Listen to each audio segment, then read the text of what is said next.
Welcome to A Song of Ice and Fire Symposium. My name's Harmat, and my pronouns are Hershey, like the chocolate. And I'm Nuv, and my pronouns are they, them, like mayhem, which is what I'm feeling right now. And this is A Feast for Crows, chapters 13 and 14, The Soiled Knight and Brienne. In these chapters, we meet Eris and Nimbledick.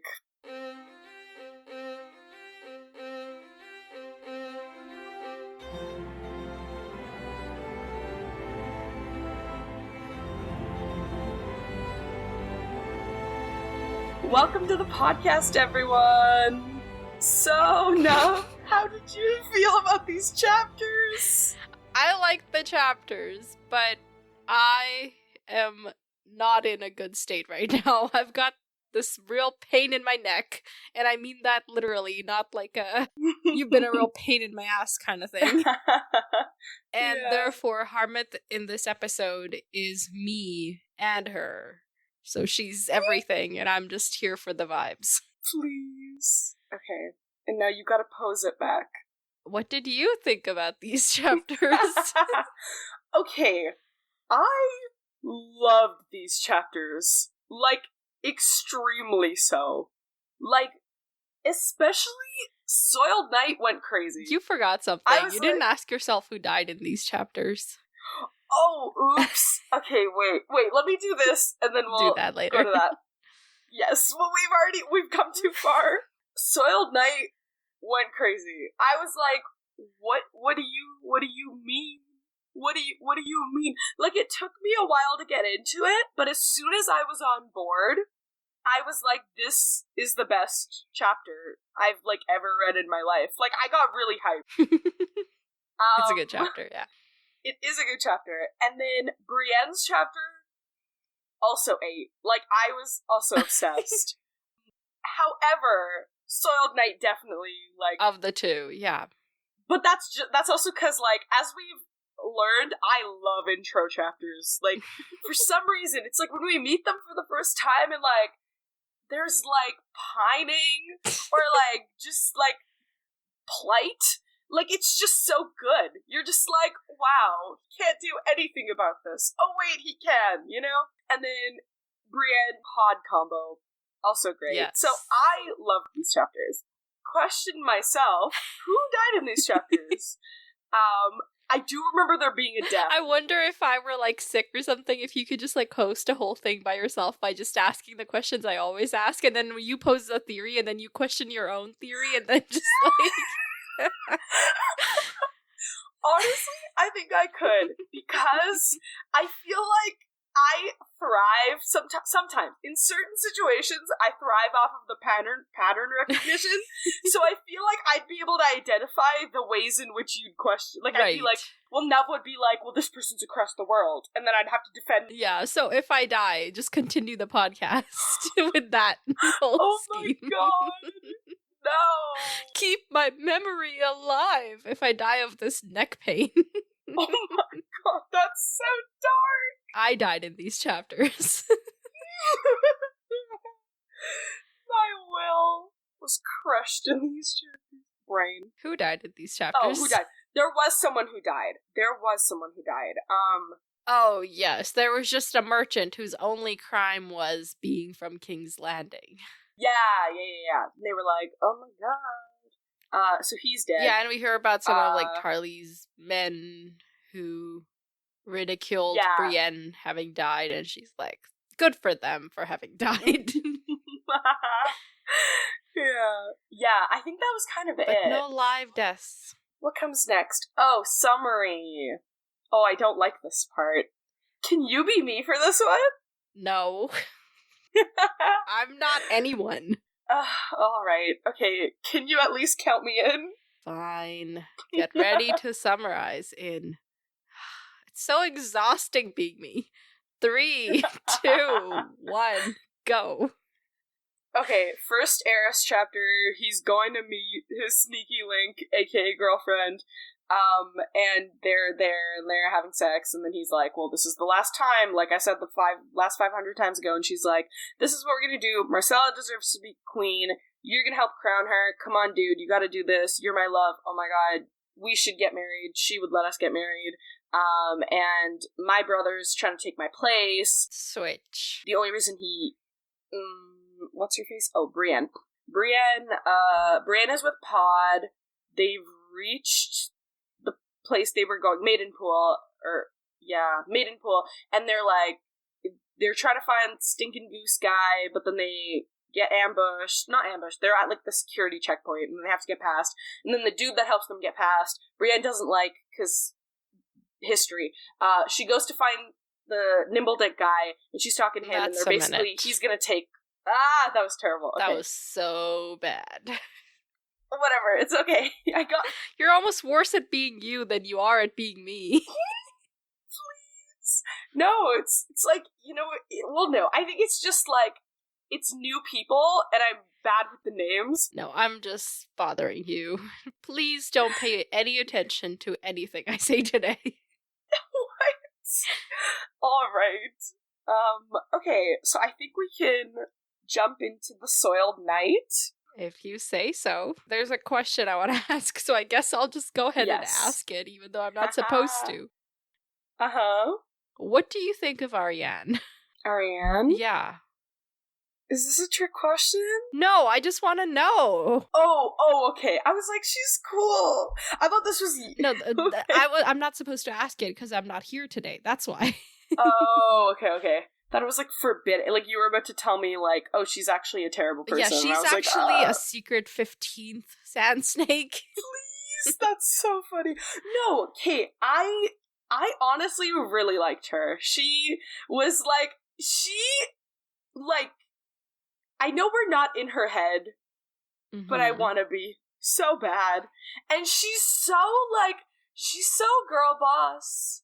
And she's so, like, I don't have words. I don't have the descriptive words required to explain. You have one word, though. Slay? Pause. Slaughter bestie. Slaughter bestie? What is is that me? That's Mott's. Mott sent in alternatives to slay, and every time you say slay, I'm gonna play one of his alternatives.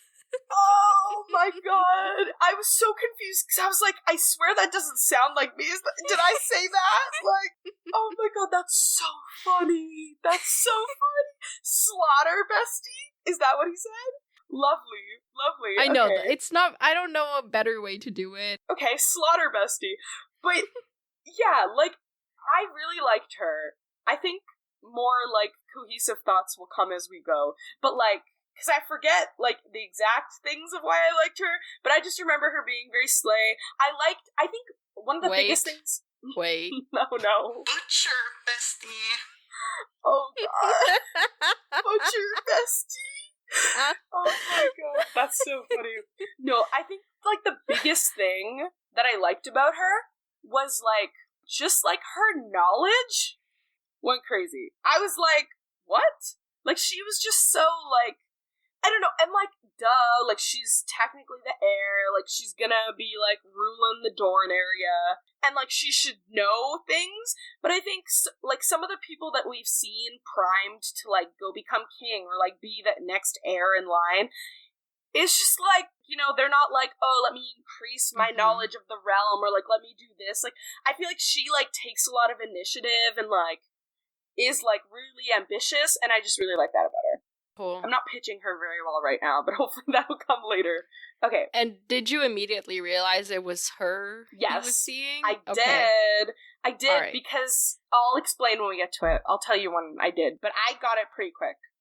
Okay. Yeah, because literally her name's not mentioned until pretty much the very end of the chapter, but there's, like, references halfway through the chapter, but before that it's just, like, he's there, they're having sex, and this is it. Like, yeah. So slay. Okay.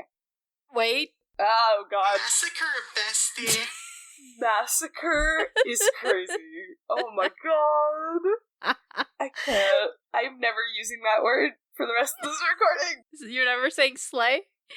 No, I'm not using that specific word, no.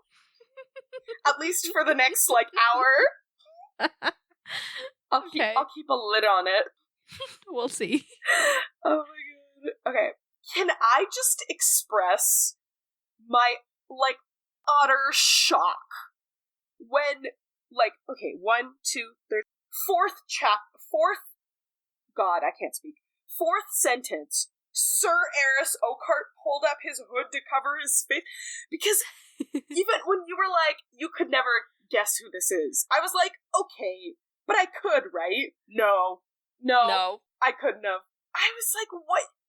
You want me to be in his head? Why would I do And now, by the end of the chapter, you're kind of on his side, and I don't like it. I don't want to be on his side, but Wait, I am. You're on his side? I am on his side, and I don't want to be on his side. Because even some things he says during the chapter, I'm like, why are you like this? However, I honestly think I'm just on his side because Ariane is on his side. Is Ariane on his side? I hope Ariane is on his side. How genuine do you think their love is on both sides? I don't know. However, I am skeptical because, like I said, the ambition is, paramount for her. So, I don't know. But, also, obviously, this is a song of ice and fire, and shit hits the fan, and people betray each other, and that's basically what these books are defined by, right?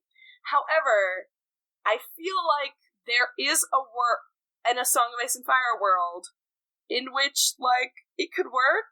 Is that delusional? Maybe that's delusional. But, I don't... Okay, you're saying it. Explain what you mean by it. Their romance. I don't, yes, 100%, she's, using him to get that, self, established, and, the Marcella and all of that stuff, right?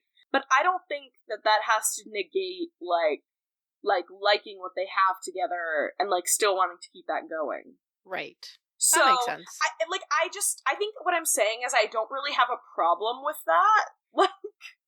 Do you know what I mean? With the master manipulation that's displayed in this chapter? A little bit. I don't. And, maybe that's... I just wanted to make sure that you realized whether or not there's genuine affection, that there's also some real manipulation happening. But yes, definitely. Especially when she purposefully starts crying and purposefully breaking down. I was like, girl, go off. You are working for what you're getting from this man. But also I just don't think that has to mean because I'm just very I feel I don't know, most relationships are transactional at the end of the day, so they're just taking it one step further. That's my perspective. But also, I've only seen them for a few minutes. However, yeah, it was one of those things where, most of the chapter, I was like, oh, she's smart. Girl boss, great. But then by the end of the chapter, it's he's so down bad, and you're in his head. So by the end of the chapter, you're kind of like, okay, but what if she did love him? What if she does? What if she loves him, but she also loves the throne? You're putting your in my... Don't your me. Say I'm Okay, I'm using the royal you, okay? Not the you.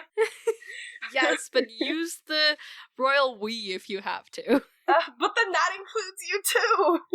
No, but it includes you, which is what you're excluding. I think people can understand that I'm very much projecting. I can't understand anything. Okay, let's talk about it instead of talking around it. So, we start off the chapter, and he basically is pretty cool, it's autumn, and... Slay. Fine, give us an alternative. No, I'm only gonna play it if you say it. Whatever, okay, alright. So this is when he reveals that a traitor had been, and he's just yeah, I got these, robes on, and he has, the Dornish colors, everything, but he's this is kind of, betrayal. If my dad saw this, he'd be aghast, because, Dornish and the people from the Reach are, mortal enemies, which we knew, and he's describing... Okay, I have a question. He's describing the tapestries from Old Oak, which, like, showed this, like, long-standing, like, enmity and everything. Bore witness to the animosity, yeah. Yeah. But, okay, so one of the tapestries he's recalling is Sir Oliver the Green Oak dying at the side of the young dragon. Who was this again? So the young dragon was this Targaryen who wanted to conquer Dorne, but was killed trying to conquer Dorne. Ah, okay. Okay, that makes sense. Sir Oliver was one of his Kingsguard, so... Ah, okay. He died too. Cool. Yeah, this whole beginning is basically just him being like, this is not my place, I'm an Oakhart, which is also interesting, because it's like, now we're in the head of another Kingsguard, like, we had Jaime, and then now we have him, and it's, like, interesting, because he's so, like, oh, I'm so committed to my duties, like, I haven't slept with a woman in 10 years, like, I try to be honorable, which, from when we've seen him previously, he wasn't, but he thinks he tries, and, okay, sure, you know, he thinks he tries, like, in his head, he's like, I do my best to be honorable, except he's upholding the wrong things sometimes, but we'll get into that. But it's interesting, because he's still, like, he's so strongly connected to his Oakhart identity, and it's been 10 years, and I get that, like, that doesn't ever go away, like, just because you go to the wall, or just because you become a Kingsguard, like, that doesn't, it's hard to, like, lose who you were for several years, but, like, also, I would just expect for someone so committed to have, like, slightly less, like, strong convictions about being an Oakhart, like, I would have expected it to, like, fizzle out a bit, like, at least, if he's so committed. So I feel like it's just another way where, like, he thinks he's super committed, but he's not necessarily. Anyway, I was just reading into but that. I don't think the Kingsguard actually requires you, like, you can't have any kids or marry or whatever, but you don't have to necessarily forsake all your current relations. Right. I don't think that's part of like, the deal. And also... But it's, like, about, like, where your loyalties lie, right? Because he could have to go against the Oakharts. Yes. No, that's true. Yes. But I think in this case, he's, like, in Dorne, so, like, this, like, centuries, millennia-long animosity between the Reach and Dorne is what's bringing it all out, you know? Right, because he's been, like... Like, I can't give you an example, because, like, who has enemies? Like, you know, like, that's, I can't be like, oh, you see your childhood nemesis, and, you know, suddenly you're brought back to the time, and you were nemesis while playing junior high basketball, and now you're back cheering for your school. I don't know. I guess that makes sense, but I think to me it's just, like the way he describes feeling about his job, like, I don't know, to me it's just, like, if he's so over the top with that, how does that not influence, like, you know what I mean? Because if those things, like, right. Yeah, you see, like, if the Oakharts were pitted against the Crown, which I think they were when, like, Renly was king, you know? Yeah. I don't know what his deal was. But anyway, I'm just dwelling. But he basically is like, oh yeah, like, I didn't like being here even before Oberyn was dead. Oberyn? It's definitely not Oberyn. I said Oberyn. Okay. Did you? Well, I'm hearing things. Okay. That's funny. The ghosts are whispering to me. The ghosts are whispering. Please. They're calling me to their side. Slowly I will fade away and you will take over this podcast with my spirit. Okay, I don't know what's going on. Okay, that's really sad. That's a really sad thought. I'm not going to do that. I think our viewership would drop about 300% if it was just me yapping with myself. Oh, that's what's sad. Not the fact that I'm dead? Wow. No, because that's the absurd. I don't have to describe to you, like, oh, you're not gonna die, like, you're not gonna join the spirits. I have to describe to you, like, oh, I'm not gonna do this podcast, like, that's a more likely, like, you know, like, what, than you just dying, like... Sure, you say that now. What? I don't know. Before I just move on. Ignore me. Before I had to plan to murder you, yes, of course. I just get really annoying when I'm in pain. I'm like the worst person to be sick. I'm just mean. It's okay. It's funny. Okay, so, yeah, he's basically describing how he was always like, bro, I've been uneasy here, because people always, like, he feels like the shopkeepers are cheating him, he feels like the people are spitting in his drinks. I was like, homie, are we, damn, like, he's like, these people don't like me. And then, like, people threw stones at him once, which I was like, oh, that kind of sucks. But then as soon as, like, the Red Viper died, it made everything, like, even worse. And he says, like, it's been, like, a little bit better since the Sand Snakes got confined, but not really. Like, it's people just kind of went into hiding. It's not like that animosity, like, went away. So he's just super uncomfortable. He's like, it's the dead of night. Like, this is terrifying. And then he's basically thinking, like, because him walking where he's going to meet his lover is basically like, oh, this is going to be the last time we see each other, and she's going to respect that I have my duties, and I'm a Kingsguard. So he's trying to, like, hype himself up to break it off. We know what eventually happens, but he's like, love can make a fool of any man, basically. And then he's just kind of describing the Shadow City, and he's like, no one's ever there during the day, but at night, like, there's music, there's drums, there's so much going on. It's a cool, like, nightlife vibe. And then also, what I loved about this chapter, and I know it was part of manipulation, whatever, but let me live. They're both, the reason I ship them is because they both say, like, the most, like, pathetic but poetic things. Like, you know? Mm-hmm. It's just, like, really, like, I'm like, oh, this is so poetic, but then I think about it, and I'm like, dude, you're down bad for a girl that, like... And what pathetic yet poetic thing did she say? Later. We'll get to it, I think. I don't have specifics for you. I didn't memorize it. But, like, she just gives these, like, big, long speeches where you're like, if you meant this, it would be a little, like, you just met him, like, I feel like all you guys have done is have sex. Like, do you actually know each other? Like, is that a thing? I don't know. But then, like, in isolation, you're like, oh, this is kind of poetic. He's like, our bodies betray even the noblest of us. And I was like, at this point, I was like, okay, whomst, what are you good? No, he's saying, I can't stop myself from getting a boner, is what he's saying. I know, but that's why I'm like, it's like he's describing it as though it's this, like, is that poetic?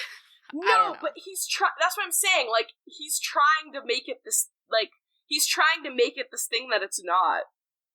Okay. Like, sure, I can see sure he's saying that, but he's like, my body betrays me. Like, you know, he's trying to make it poetic. No, he's like, I can't help myself but have sex with her. I have very little sympathy for him, honestly. That might be the fact that I just am annoyed in general right now, but I think I think I feel that way a little bit about anyway. him, like, at all. Yeah, I don't like him, but I think being in his head is a poison, because I'm like, oh, I don't want to start liking him if we stay in his head, like, but I think sometimes he's just so pathetic that I can't help but like him.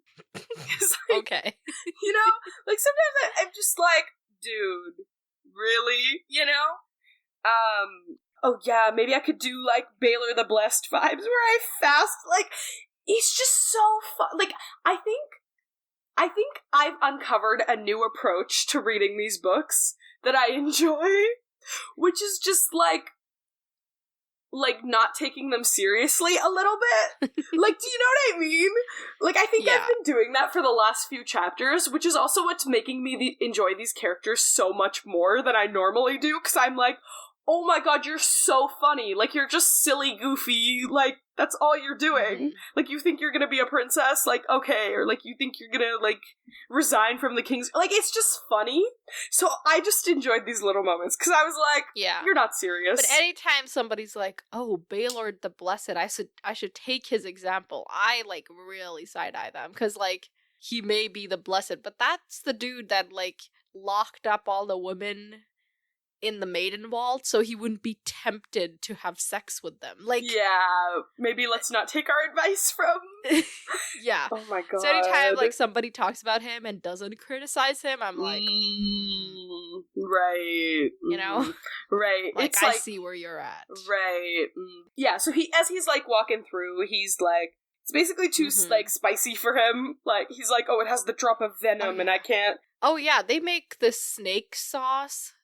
The best kind had a drop of venom in it. And dragon peppers. With mustard seed and dragon peppers, and I'm like, give me some of that. Like, I want to try this. Literally. And he's like, Marcella, like, Marcella was good with the food. And then Marcella if I die from that prince. venom, then we already have a plan for the podcast. Oh my god! I can't. Stop. What if we both die? I'm sorry. We need applications for people who can take over. We need, like, an heir. We need an heir! Okay, people, send in applications. Remember when we did friendship applications last year?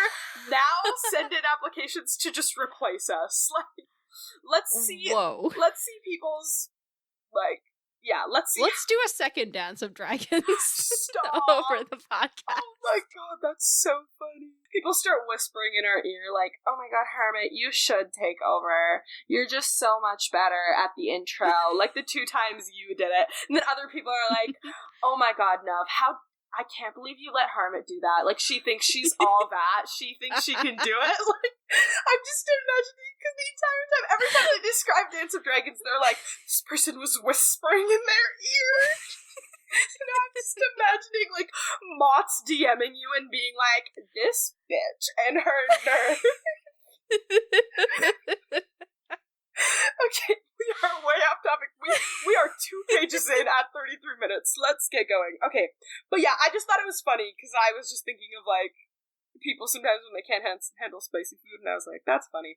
But Marcella is, this entire chapter is basically just Marcella is a diplomat. Like, she can adjust, she is slaying.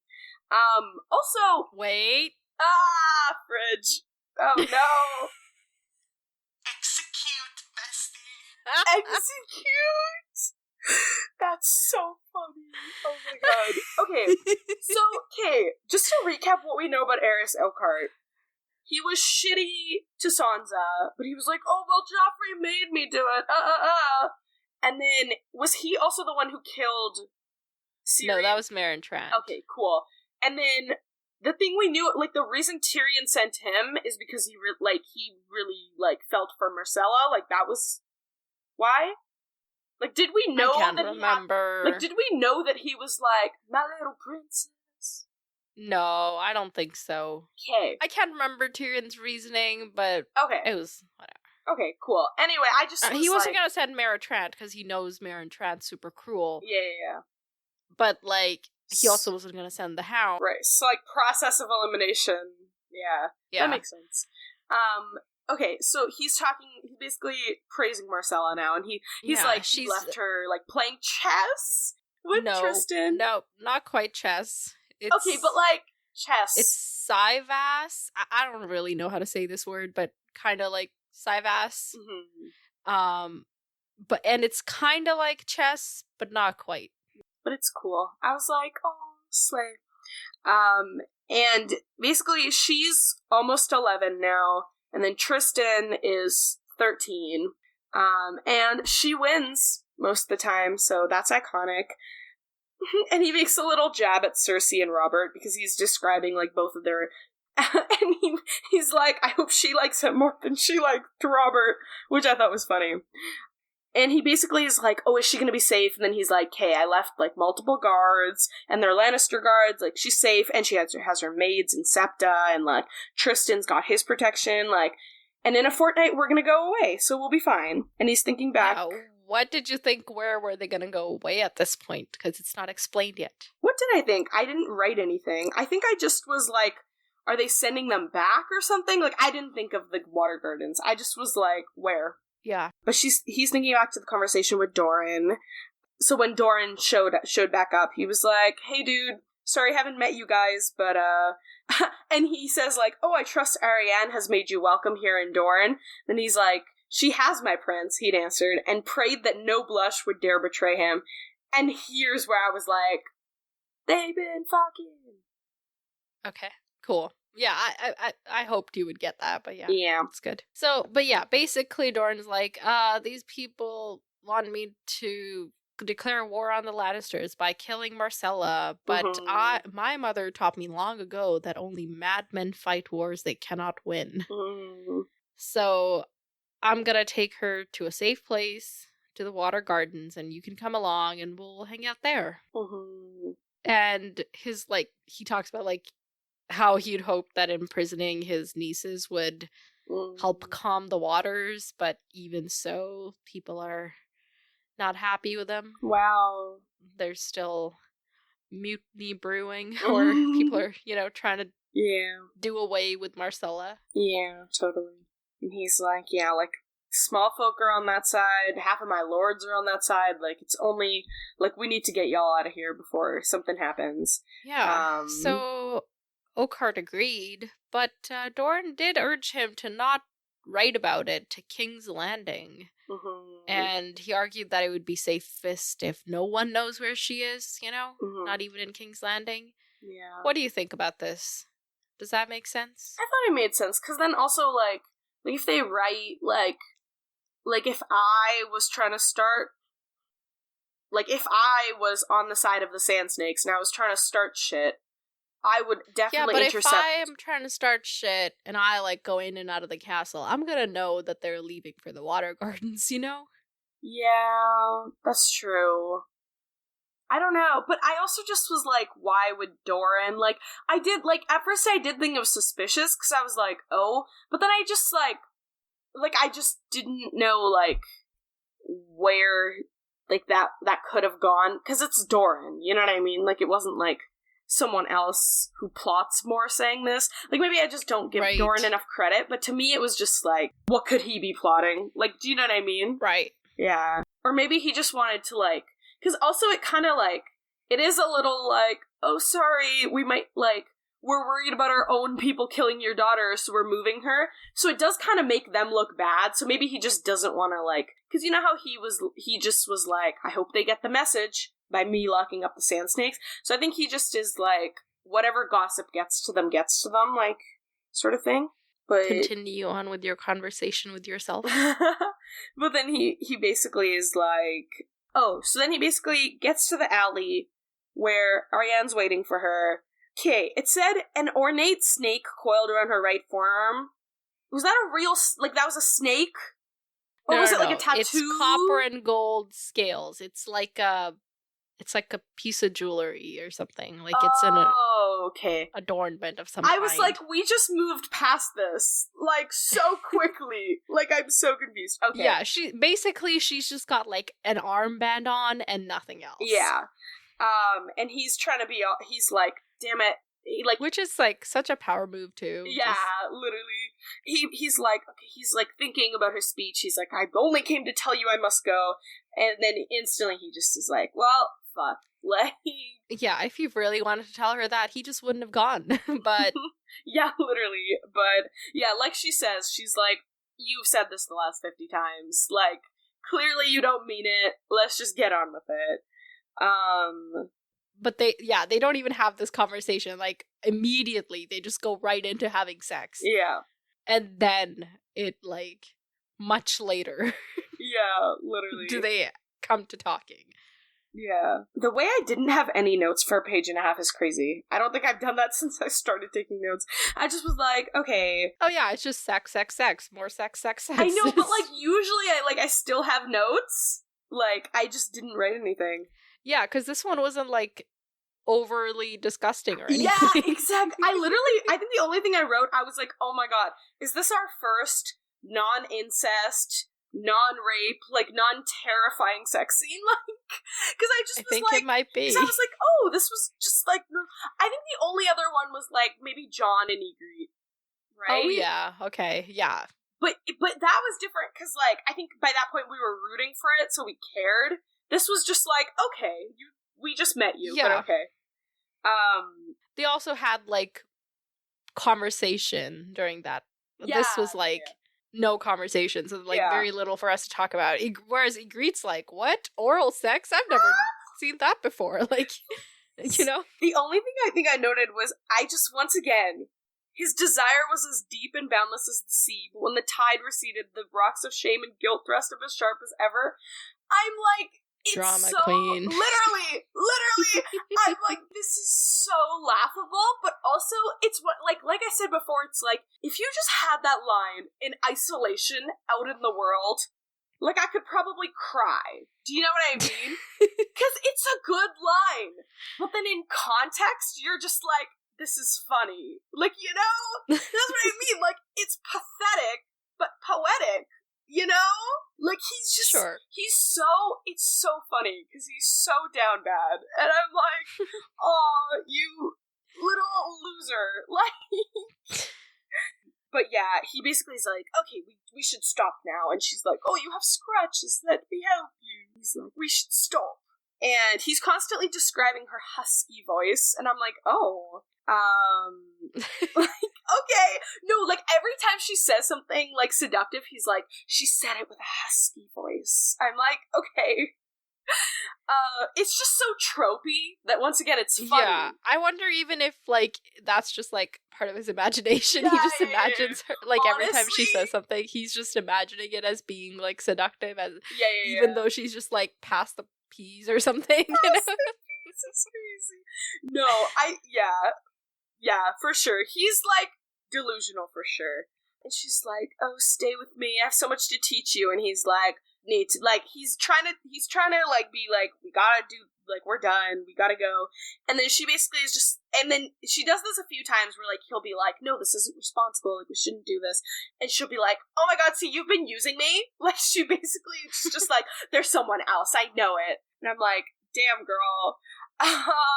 Not so much like you've been using me, but like, oh, I see. You would rather go do something else than be with me. Just like layering on the guilt. Yeah, totally. It's funny. She's like, I will fight you for this other woman unless she's a sand snake. If so, we can share. You. I love my cousins well. I was like, that's so funny. Like, she's just funny. And then they're like, they have more exchanges, and then he has one where he's like, remember, she's Dornish. And he was like, being weird about that. He's like, fiery peppers and strange spices heat the blood. She cannot help herself. I was like, sir, calm down. This is like weird, like, almost like weird, like, fetishizing vibes where he's like, oh my god, she's so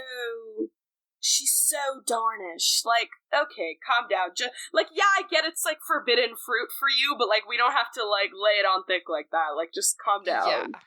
And he basically is like, oh yeah, like, I love oh yeah, because she implies that, like, he would want to be with Marcella, and he's like, no, like, I see her like a daughter, like, I can't have a daughter of my own, which I was like, that's so interesting, how you could do that, but then with Sansa, you weren't like, oh, this is my daughter, and I should stand up for her. Really interesting. And this is where he, like, does the reveal of, like, we're going to the water gardens, or, yeah. And then she's like, yeah, but with my dad, everything takes 4 times as long, which is funny. I was like, that's true. We've literally seen that in action. Yeah, she says this whole thing. It's like, oh, if he says he means to leave him upon the morrow, you will certainly set out within a fortnight. Yeah. Yeah. And then, oh, it's later, I'm thinking, like, oh yeah, my father's really well known for doing nothing. Which is so funny. Yeah, she basically, once more guilt trip, she's like, who's the brave young gallant who said he wished to spend the rest of his life in my arms? And I'm like, bro. And then he reveals that it's been 10 years since he has been with a woman.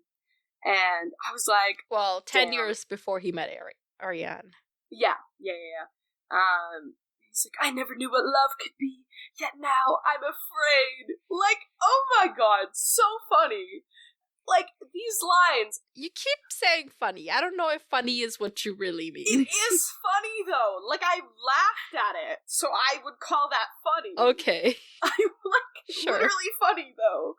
That's what I'm saying. Like, when you don't take it seriously, everything's just funny, because you're like, this is such a peculiar way to act, you know? Like, this is just some person, you know? Anyway, and he basically is just like, I don't want to soil your honor and mine, you know? And that's basically his whole thing this entire time. He's like, honor. Yeah, but her response, one of the best things anybody's ever said. I fear for my honor and for yours. I can tend to my own honor. And to my own pleasures if need be. Like, I just, like, No, I love her. She ate that up. She ate that up. Yeah. And he's just like, and then he's looking at her again, and he's getting horny again, and he's like, I should put on my clothes right now and leave. And then once again, she tries to be, you're so shaky, my sir. Okay, but, like, also, like, her line about, like, we're our truest, brain. Oh my god, why can't I speak today? A bed unclad, we're our truest selves, a man and a woman, lovers, one flesh, as close as two can be. Banger line. I was like, and then she's like, we're different when we put our clothes on, like, they mean things, we have all these sigils. I was like, girl, I know that you're just trying to use him, however, you're eating it up, like, I am on your side, like, and she's like, you're not your white cloak, and he's like, I am my cloak, and I was like, damn, we need to develop from this, like, and this is when she's like, my father's very good at nothing, he calls it thinking, because he's like, oh, what happens if someone finds us, and she's like, my dad's not gonna do shit, which, like... Yeah, and then she calls him out, she's like, oh, is it really my honor you're concerned with, or your own? Mm-hmm. You think you're so... you know... like, morally... you think you have such a moral high ground, and it's like, you really don't, sir. Yeah, like, I love this, like, switching from, like, pleading to, like, persuading to, like, guilting to, like, challenging and, like... yeah. Yes. Because that's the thing is, like, that's why I like, okay, yes, she's completely manipulating him. However, she has points. Like, most of the things she says, I'm like, okay, yes. Like, you're absolutely right. Like, call him out on his shit. And also, she's so fun about it, you know? She's so fun. And, like, also, like, at the end of the day, like, not to just be on her side, but, like, some of the things she's saying, like, he wants to believe it. Like, if he really was, like, if he treated her like someone that he just met, like, if he hadn't already fallen for her, like, he wouldn't be in this deep. So it's also just, like, homie, like, clearly, like, hey, you're like, oh my god, I haven't slept with someone in 10 years, like, oh my god, like, this is the first person that I slept with, and, like, I'm in love with you, and, like, all that, but it's also one of those things where it's, like, maybe if you, like, weren't exclusive, and then went and, like, were with someone else, and then came back, like, you might realize, like, do you know what I'm saying? I have no idea what you're saying. I'm saying, I think he's taking this a lot more seriously than he would if he would just, like, go sleep with a couple other people too, and then come back and be like, do I actually really like you, or do I just like, oh, like, I can't have sex because I'm a Kingsguard, and, like, the whole, like, do I just like the forbidden fruit of it, because it's like, I'm the Kingsguard, so I can't sleep with anyone, and you're Dornish, so I further shouldn't be sleeping with you, because we're mortal enemies. Like, do you know what I mean? Like, I feel like if he just went and slept with a couple other people and came back, like, him being susceptible to this manipulation, most of the problem would be solved. But he's not gonna do that, so... Yeah, but I'm just saying, like, I don't feel as bad about, like, this, because it's, like, it's not like they're in this long-term committed relationship and she's manipulating him. Like, at the end of the day, she doesn't owe him anything, I think is where I'm trying to get at. So that's why I'm like, yeah, she's manipulative, but, like, also, she's all of these people trying to get power in this world. I'm all for her manipulation. Yeah. I'm like, do more. Yeah. No, I think I'm just justifying it to myself. Because I think as I'm rereading it, I'm like, oh wait, she is really manipulative. But then I'm like, hey, she's trying to get, like, political power. All of these people are crazy manipulative. That's the whole point of the story. Like, that's what we come to it for. Anyway, I'm done analyzing them. But yeah, once again... When you play the Game of Thrones, you manipulate or be manipulated. Basically, yeah. And once again, he's like, it's gotta be our last time, and she's like, so you said before, and he's like, oh, I meant it, but I'm weak. And he's like, I could tell she's the sort of woman who despised weakness, and I was like, that's an interesting observation, you know? Because... I mean, from the way she's talking about her dad, like... Yeah. Oh, yeah, like, I'm not saying it, I'm just like, oh, like, that's like, he's kind of being perceptive. Like, I was like, oh, okay. Go off, Eris. And then he goes to... He's not a bad dude. He's just not, like... good either. anything. I think that I will grow to like him, unfortunately. I don't like that, but I know that I will. Because he's just so down bad, and he's pathetic. Like, last time I said, like, a man simping. Like, come on. Like, what more could you ask for? You know, maybe for him to also be a good person, but we ignore that for now. Like, I think I just, like, I have reservations about liking him because of what we know him as, and, like, clearly his honor ain't bullshit. His honor is bullshit at this point, but I feel like we could see an arc where he, like, you know, develops and realizes that all his priorities were wrong. Well, we could also see an arc where, like, she betrays him, and then he's like, well, I guess I should have never let my guard down in the first place. And then he becomes even more awful. He's like, honor ain't shit. I tried to be honorable. Anyway, moving on. Basically, because she'd, like, ripped his, like, undergarments or whatever off. And he's like, how the fuck am I supposed to wear this? She's like, backwards. Like, as though it's, like, the logical solution. And I was like, that's kind of funny. And then, And then, once again, more manipulation. She's like, wow, I'm starting to think that all your words of love were lies. Words are wind. If you love me, do not leave me. Like, you have to admit, bro, some of these lines, like, I swear to God, this chapter felt like a rom-com. Like, this was not a Song of Ice and Fire. This was a rom-com where, like, this was just a rom-com. If you love me, do not leave me. You know I can't marry. Wait, why does she say, like, because he's like, oh, I swear a vow never to wed or father children. And she's like, okay, well, we're not going to have kids because I have my moon tea. And you know I can't marry you? Wait, do they just not marry? No. They marry, but, like... Is she just like, I would never marry you? Yeah, like, he's somebody from the Reach. Okay. He is a Kingsguard. And, you know, right. And also just, like... Yeah, she is supposed to be the ruler of Dorne. She's probably gonna marry somebody, like...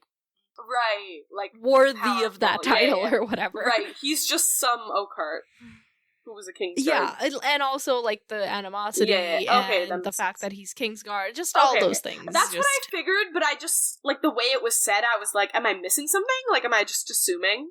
Does he want me to think that's what it is? I might be persuaded to keep you as a paramour, though. That was funny.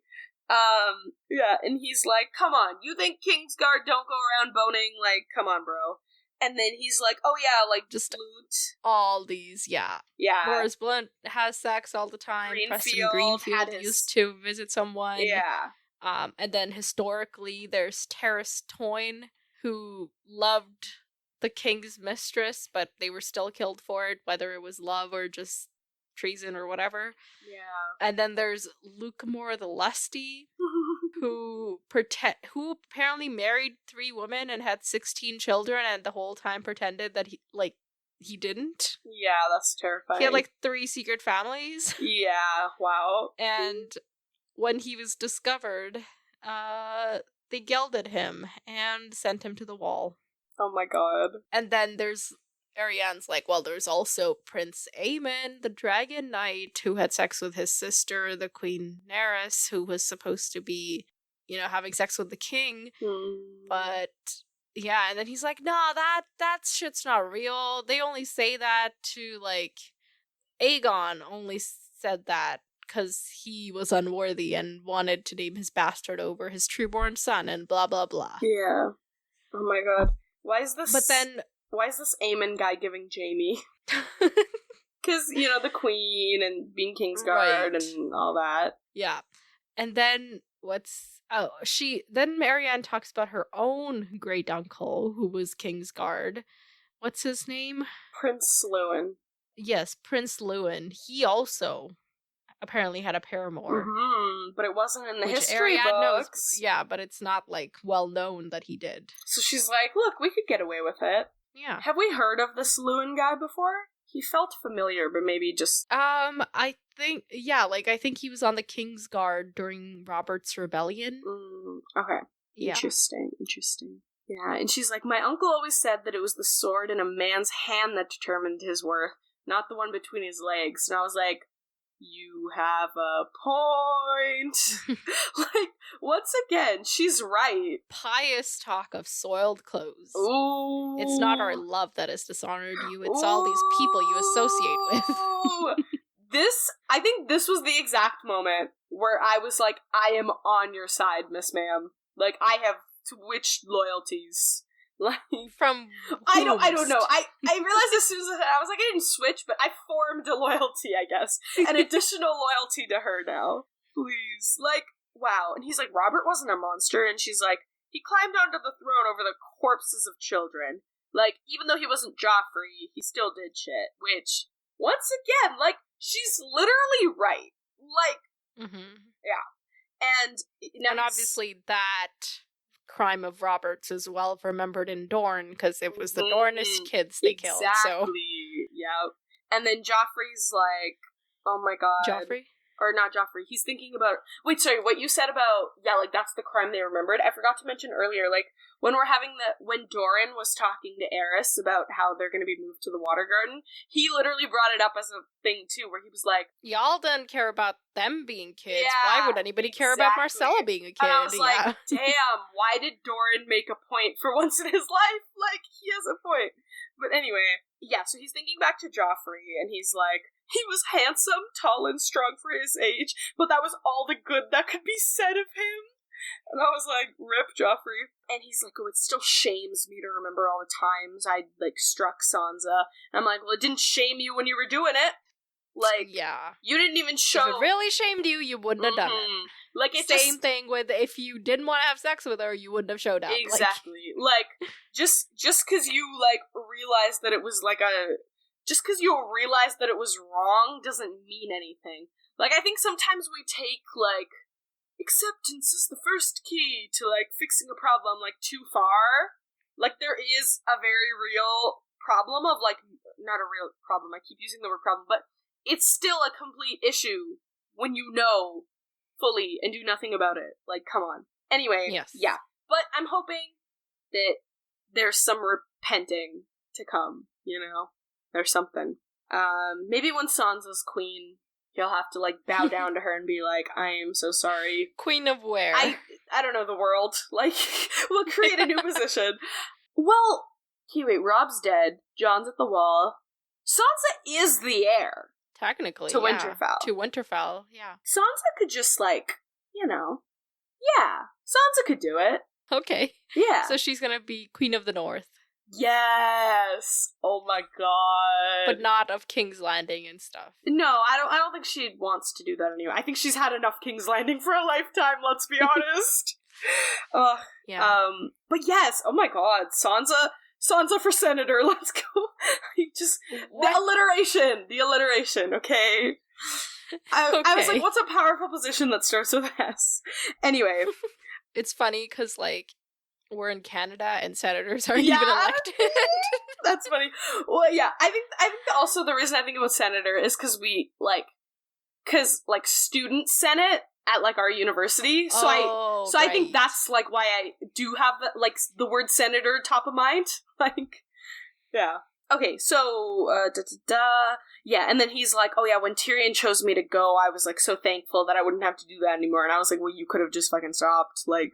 Done something. Literally. Like, you didn't even have, at the end, like, okay, even, like, bare minimum would be, like, tending to her after, or, like, being like, hey, like, do you need me to, like, anything. Even, like, a fake action of, like, hey, can I help you? Like, but, like, he literally showed no remorse of any kind.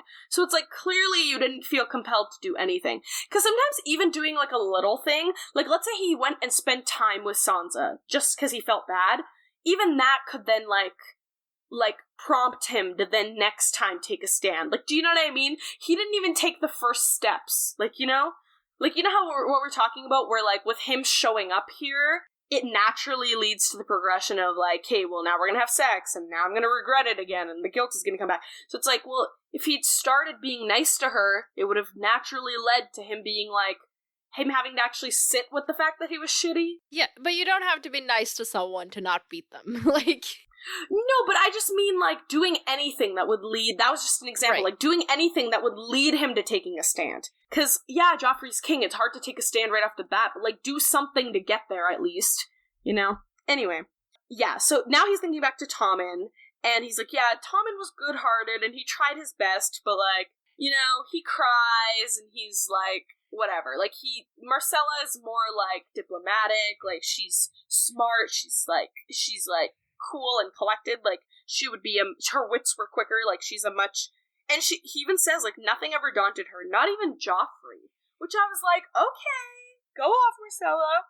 I also remember Sansa liking her, but I think Sansa just liked her because she was like, she's that queen's daughter, you know?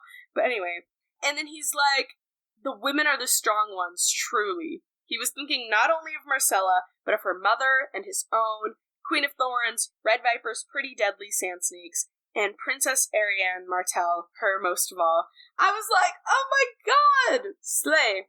Slay. Yeah, but also he's like, well, if I had a son, I would want him to be my heir too. Yeah, which is like a weird dissonance. However, I see hope for him. Him, okay? Because, bro, when in this story has a male character been like, women are the strong ones, truly? Nowhere. So, I see hope for him. He has potential, he just needs to act on it and execute, instead of keeping it in his head. You mean slay? Yeah, and do you want to? Okay, it's been a while. Okay, I just want to play one. Sure, just for fun. Okay. Exterminate, bestie.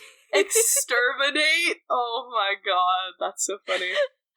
Yeah, so they're just arguing about, like, Marcella's more fit for rule. A son comes before a daughter. What god has made it so? 8. She 8. And she's like, Oh, he's like, no, I'm just saying, like, you're Dorns, you're different, but, like, the Seven Kingdoms doesn't let women go before. But she's like, well, the first king actually intended that. Well, not the first king. The first Viserys, yeah. The first Viserys actually wanted his daughter to rule after him, but the fucking Lord Commander thought that he had a say. Sir Criston Cole, the Kingmaker. Yeah. And he was... So now I finally know what Dance of the Dragons is! Oh my god! Because they kept being like, oh, that was terrible, shudder. And I'm like, why was it terrible, shudder? Like, come on. Okay, so basically, Criston the Kingmaker was just basically whispering in the dude's ear, like the brother's ear, and was like, why would she be heir when you're the dude? You should do it. Which divided the Kingsguard, because half of them went for her, half of them went for him, and it was a terrible war called the Dance of the Dragons. But it sounds so pretty, you know? Like, well, Dance of the Dragons, you know? Yeah, that's, like, after the fact. Yeah. Called, yeah. But, yeah, people just had a bunch of theories, like, they're like, oh, he was defending custom, he wanted vengeance on her, he was like, he's easier to manipulate, like, whatever. But, and he's like, Aerys is like, oh yeah, like the Kingmaker sucked, but, like, he paid for it, blah, blah, blah. But then, Arianne interrupts, and she basically is like, perhaps the Seven sent you here so that one white knight might make right what another set awry. And I'm like, damn, she is good at this. That was, like, such a good argument. Like, you know what I mean? Like, from a purely, like, argument perspective, I was like, wow. Like, I am sat. Like, okay. Be my ruler. Like, I will literally listen to you. Anyway, I was like, that's so smart. I can, like, feel you wanting to say slay and then, like, finding other words for it. It's so obvious. It's okay. Well, it's fine. You don't have to change your patterns of speech. You just have to let me embellish them. Please. But also, I also, like, okay, it was perfect for the argument, and even, like, isolated, it was a great, like, thing to say. But also, what I also really liked was earlier in the Doran Aerys conversation, he kind of makes that like, she's like, or no, Aerys is like, well, I can keep her safe, like, if you're worried about her being unsafe. And Doran makes that comment about, like, well, you're just one guy. Like, yeah, you're her Kingsguard, but, like, what are you gonna do against, like, all these people? And it was just, like, a nice, like, moment where it's, like, flipping the script of, like, you are the knight, and, like, one person can make a difference. You're the only one who can do anything. Yeah, well, yeah, but, like, yeah, like, that's what she's using to, like, say it, but, like, still, it's, like, it's just, like, the power of one person. It's good. Sure. I liked it. He's like, oh, yeah, like, you know that, like, my dad's gonna take Marcella with him. Like, you do know that, right? And he's like, oh, yeah, like, he wants to keep her safe. And she's like, no, he doesn't want to keep her safe. He wants to keep her away from the people who want to crown her. And I was like, damn, Doran, leaving out details. Smart. Every time he does something, like, slightly, like, pragmatic, I'm like, ooh, okay. You do have some sense up in there. Like, okay. But yeah, she basically is like, yeah, my uncle would have given... Also, he might, like, Doran might think that he's doing this to say help her, keep her from harm. Yeah, right. And the way Marcella, and no, not Marcella, Ariane interprets it is that he's doing it. Yeah. That's true, yeah. But yeah, like, I'd figure he'd be able to consider that, but he's like, oh, I'll leave it out in case his loyalties are to her instead of whatever. But she's like, yeah, my uncle would have placed the crown upon her head himself, but my dad does not have the courage. And then, once again, more manipulation. She's like, you say she's your daughter, but you're gonna let her be despoiled of her rights and locked away. And he's like, what do you mean? They're not gonna put her in prison? And she's like, well, they're not gonna let her leave the water gardens once you get there, so what do you call it? Like, yeah. And then he's like, defend her and her rights, set a crown upon her head. And then he's like... Before that, you know, Ariane is like, yeah, do you think she's gonna be allowed to leave? Hota ain't gonna let y'all go anywhere. And remember when we were in Hota's head and he was like, the day I saw that Eris, I knew I was gonna have to kill him. And even Eris is like the big Narvosi captain with the scarred face that always made him feel profoundly uneasy. So I like that both of them feel this thing, you know? Yeah. Oh my god, I totally forgot about that. Yeah. And then when Marcella, that's when Ariane's like, you just have to do what you swore to do. Protect Marcella with your life, defend her and her rights, and set a crown upon her head. Oh, and then he's like, but my oath! And she's like, that was to Joffrey, not to Tommen. I literally, what I wrote on this page was, she is eating this up. Yum. Just hope she's not... It just hope she... Yum. The yum got me. And then I was like, just hope she's not using him, you know? Those were my comments. And they were written in 2 separate colors, so I can tell that I went back to write the just hope she's not using him. Because I think my first, like I told you, I read so quickly, and then I kind of have to go back to understand what happened, because I was reading so quickly. So when I was reading quickly, I was like, oh my god, she challenges him, this is so romantic. And then on my reread, I was like, oh wait, political power, this is Game of Thrones, not rom-com. So then I had to kind of read it not from my biases. Honestly, I don't know. Sometimes I would much rather read a rom-com than this. Well, that's why I like these chapters, where you can take it either way. You can, like, turn a blind eye as much as you want, and you can just be like, they're in love, you know? Like, it's fun to do that. Like, it's fun. Yeah, you can do that if you don't know anything. Or if you're just really good at deluding yourself, which I am. So I can do it, actually. Have that special power. But yeah, they're just debating Tom and Marcella, and she's like, well, we're not letting down Tommen. Like, he's still gonna have Storm's End. And Casterly Raw. And he'll be a good lord. Like, he's good. We're not, like, putting him in the streets, you know? Like, we're fine. Yeah, and Marcella is gonna take care of her brother. Like, she's cool like that. Yeah, she ain't no Joffrey, like, out here abusing her siblings. Aegon the Dragon made the...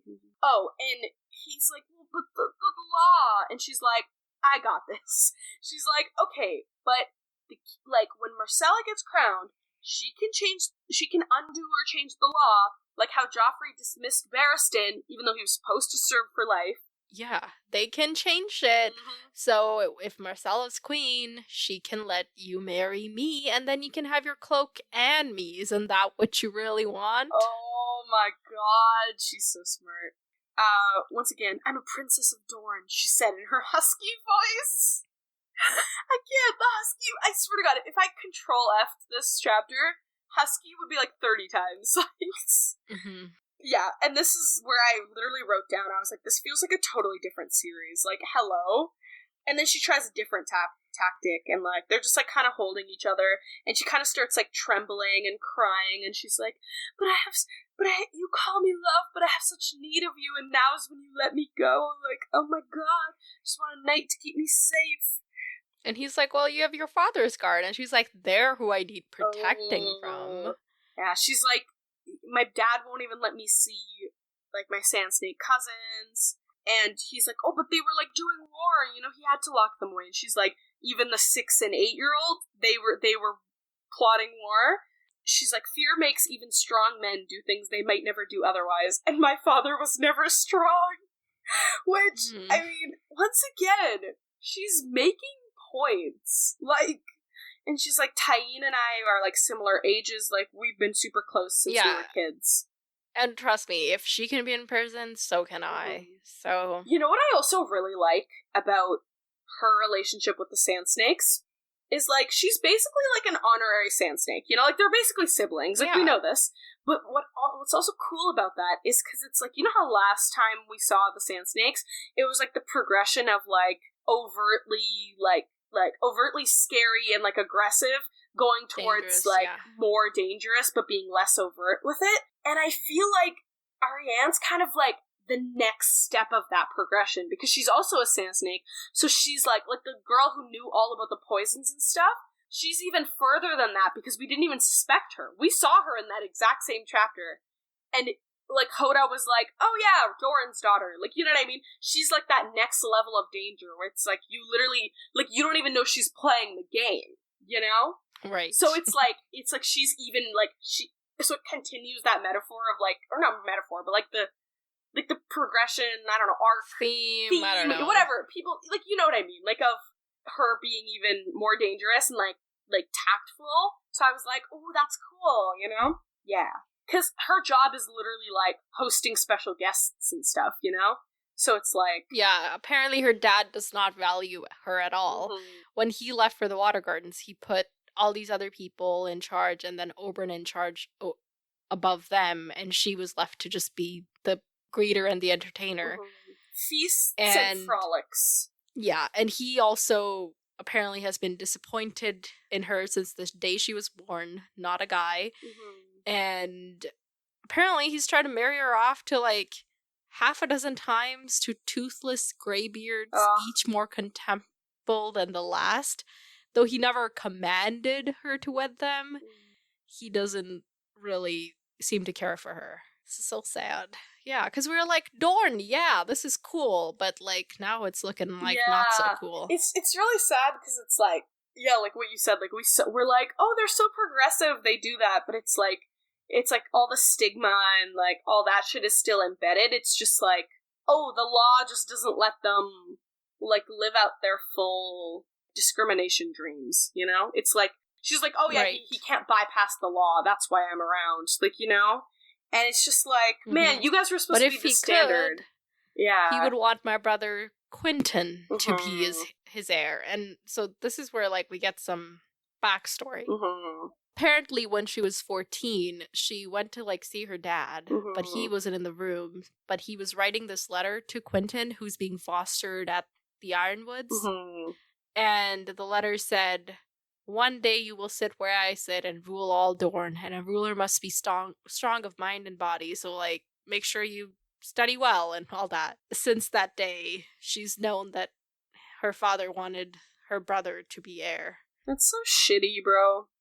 And then fucking Eris is like, oh, well, if I were a dad, I'd want my son to follow me as well. And I just was like, really? Fuck you. Like, get out of this room. But then he's like, oh, but, like, I can tell that she's hurt, and if I said that, like, she'd probably just leave me, so... He's like, oh, well, maybe he just was trying to get your brother to study up, you know, like, work harder. It's like, shut up, Eris. Like, literally nobody asked you to speak. Like... Okay. Yeah, this is when she's crying. Okay, Okay, so where is he supposed to be? Where is this location again where he's being fostered? So the Ironwoods are, like, one of the Martell's bannermen. So somewhere in Dorne. I don't know exactly where. Like, okay, cool. Let me just write that. So he's been fostered with them from a young age, and he's still supposed to be there. But apparently, Arianne has informants who have told her that he's crossed, instead of being there, he's crossed the narrow sea in secret, posing as a common merchant. Like, what the hell could that be about if not, like, usurping her rights, you know? Yeah. And this is where she brings up, like, things are going on across the narrow sea. Like, did you hear that the Golden Company broke their contract? And they don't do that shit. They would only do that if it meant something. Because, so the Golden Company, a little bit of it is alluded here, I'll just tell you. Like, so these, remember the Blackfires? Yeah. So these are, like, all the people that supported the Blackfires, plus, like, Blackfire descendants and whatever, everybody who was exiled. They went and, like, created the Golden Company, a sellsword company. Now it's, like, generations later, but they're still around, you know?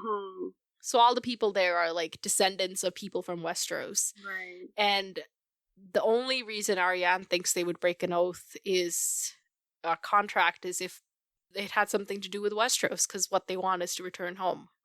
Okay, because she says, like, united by the dream of Bittersteel? What does that mean? Bittersteel was a Blackfire. Oh, okay. He was the one who went ahead and created this company. Got it. Okay, because I thought Bittersteel was, like, a place, and I was like, I don't remember this. Yeah. Maybe he wasn't a Blackfire, but he was, like, a Blackfire supporter. Guy. It's one of the two. I can't remember the details. Okay, cool. Okay. But one of the leaders of the rebellion, the Blackfire rebellions, you know. Oh my god. Okay, so if her brother's going around being like, "Hey, yeah," support and I think me. it's our man Barristan Selmy who killed Bittersteel. I think. Slay. I think. Yeah, something like that. I don't know. Wait. What? You just said it. Oh, I did. That's so funny. Did I play this? Neutralize, bestie. Neutralize. Oh my god. That's funny. So yeah, then she's like, well, yeah, both of us are being robbed of our rights, both your princesses, and we share a knight who claims to love us both, will not fight for us. And this is where he's kind of gotten to the, oh, I'm yours, what will you have of me? Oh, I'm gonna have all of you, but first, I want Marcella. Okay. Iconic. Why don't you ask yourself the questions I would ask you? Okay. The problem isn't the questions, the problem is the answers. I don't have those for you. Okay. Wait, sorry, Brienne. Okay, so what are they gonna do? I don't know. Okay. So, is he gonna fight, like, crown Marcella? Great question. I think that he will. He's clearly been convinced. This entire chapter was him getting convinced. But I just don't understand, like, how it works, like, logistically. Like, can he just go, like, can anyone? Or does he go to the supporters, rally them up, get Marcella to them? Like, do you know what I mean? Does it have to be, like, covert, or can he do it out in the open? As long as he does it quickly before Doran finds out. If he crowns her, does that mean he gets killed before anything even happens? But now she's been crowned, so people would riot if he got killed? I wonder, does it give him immunity? I don't know, I guess we'll find out. Because, like, she's like, I know she's saying, like, oh yeah, like, if you just get Marcella on the throne, then you're safe, but it's like... And remember, the point is not just to crown her, but to let it be known that she's crowned. Yeah. But I think the thing is, there's enough supporters and, like, champions for the cause that, like, we can do that. We just need, like... I guess I just wonder, like, what's the most efficient way to go about it, you know? Because I think there's definitely enough people. It's not like this is a new... This isn't like them being, like... Arianne being like, I'm gonna run for Queen of Westeros. Like, do you know what I mean? It's not completely random. Like, people already want it. We just need someone to, like, put it into action. So I guess so that's why I don't have reservations about, like, oh, how is this gonna happen? Like, can they even make it? Because once again, we're literally in Dorne. Dornish law literally says that it's her. The idea has already been spread. People clearly want to do it. We just need someone to, like, do it and get into shit for doing it. You know? Like, we need someone to take the fall. So will they succeed in crowning her? Yes, I think so. will they get away with it? I think so. Because I think once she's crowned, she can just be like, give them immunity. And she's clearly going to be on their side. And what's the deal with Quentin? I think he's going around Like, do you think he's actually across the Narrow Sea, or is that like a misinformed rumor kind of thing? Or I think it's true. Because it's spicy. And I don't know anything. And what's he doing there? I think he's like, hey, if y'all come fight with me for my right, I'll let y'all come back. And we'll, like, y'all can do your own shit. Like, I'll bring you back. And then... Okay. But my thing is just, like... Does he have the power to, like, he can bring them back to Dorne. Mm-hmm. Not all of them are from Dorne. Yeah, that's true. I think he's just like, oh, like, once I become the ruler of Dorne, I'll, like, negotiate with the... whoever's king or queen or whatever. But, like, it could also just be, like, I don't know if this would be, like, this might be, like, a dumb idea to try and pull off, especially so many people are already trying to be king, queen, but maybe he's like, oh, y'all want a Blackfire in charge? Give me a Blackfire, and, like, we'll make you, but why would he advocate for someone, no, that doesn't make sense. Okay, scratch that idea. He is basically just like, oh, like, I'll, like, negotiate for you, like, I'll be your representative, and, like, Dorne will be, like, your... Because also, at the end of the day, they can come back to Dorne and then slowly work their way back to where they originally, like, wanted to be, you know? Yeah, but wouldn't bringing them back to Dorne be kind of like declaring war on Westeros itself? But that's why he has to, like, negotiate. Right, he can be like, they're here while we negotiate. This is like a peace treaty we're on. No, like, because my thing was, like, he was gonna use them to, like, fight Arianne. Right. And then it's like, oh, well, these people served in the war, like, we gotta give them, like, refuge, you know? Rather than, like, because I think at the end of the day, like, it's like, yes, Dorne is obviously very important, because it's, like, gigantic and, like, the political and, like, economic implications of it, but at the end of the day, like, if it's him and his sister fighting, it is kind of that, like, localized conflict, where it's, like, people don't, like, there's not necessarily any reason for Cersei to be like, I can't believe he did that, you know? Like, do you know what I mean? Like, it's not like he would be exiled for fighting his sister. Like, it would just be, like, if the people of Dorne adopted him, right, like, things would all be fine. Okay, so he's there to get them to fight for him. Okay, moving on. Okay, what are they gonna do? Well, I think they're gonna... Well, he could also, like, free the sand snakes or something, and then, like, they could just do everything themselves.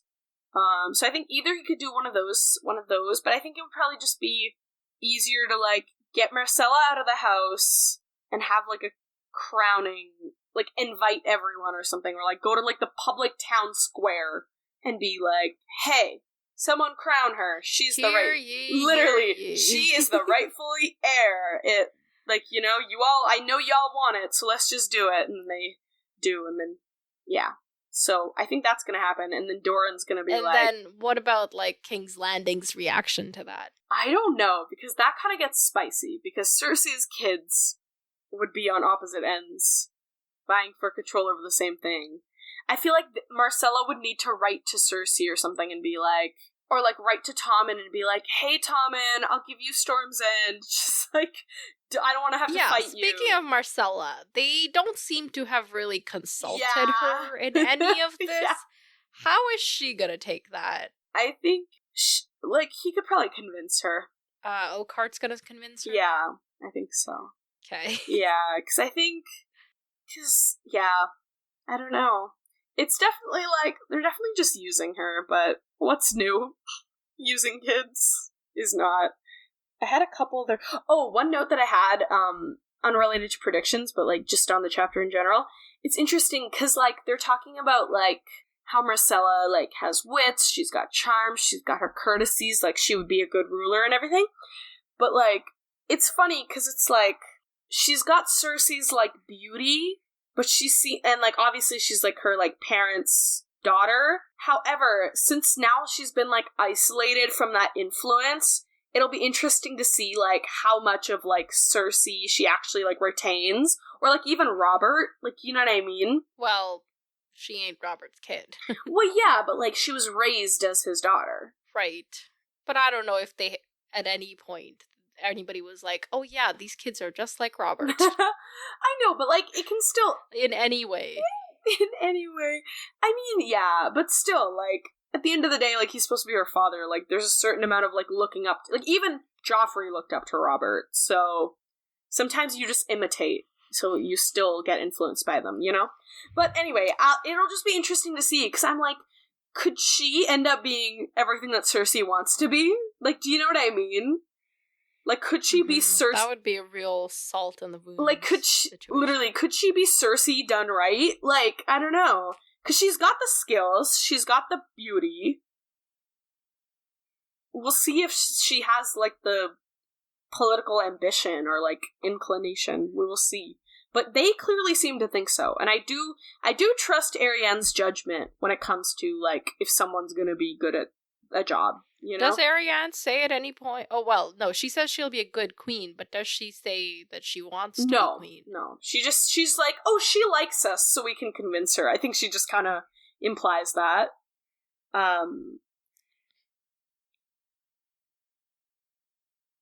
Right, okay. Yeah. Because it's just interesting, because it's like, what's Cersei gonna do, you know? Like, would she throw her own daughter under the bus for the sake of Tommen? But she also doesn't want Tommen. Like, not doesn't want Tommen, but she's like, Tommen's lacking. But then if she lets Marcella do it, then it's kind of like she's letting King's Landing, like, just get walked on by what Dorne declared. So it's hard, because even though she might actually want to declare Marcella... No, but if she declares Marcella as queen, she is no longer queen regent. She has no power of her own left. Why? Because Marcella's over in Dorne. Oh, okay. I thought you meant, like, this was, like, a rule. Well, yeah, that's what I mean. Like, she can't... But also, like, Marcella's older. Like, she doesn't need... Like, Tommen's a literal kid, so, like, whatever Cersei says goes. Right. But with Marcella... Marcella can oppose that. Yeah, that's true. I know, but I just mean, like... Because, you know, with Cersei's... Like, Cersei's current power comes from her Tommen. And if Tommen's no longer king, Cersei has no power. That's true, but, like, I also feel like... Like, I don't know. Maybe I just think of Cersei as, like, more... Like, maybe I'm giving her too much credit, but I just feel like... Like, with Marcella's whole thing of, like... Like, I feel like she would relate to Marcella more, no? Like, because it's, like, her daughter... I see what you mean, but I don't really see it working out. Like, for Cersei. Well, yeah, I'm not saying she's gonna, like, ditch Tommen and be like, okay, well, I'm on the Marcella train now. I just think, like, she might be, like, emotionally conflicted. Because she also, like, might... Because I think she might be able to recognize, like, Marcella's potential. Because she already is, like, Tommen ain't shit as a ruler. Like, do you know what I mean? So she might, like... I'm not saying it would be smart of her, but, like, she might want to... Like, she might be like, damn it, if I'd kept Marcella, and, like, I'd declared her, or whatever. Because obviously, at the end of the day, like, if Dorne declares her, like, that gives... Like, you know? Like, they can use her. Okay. Alright, let's move on.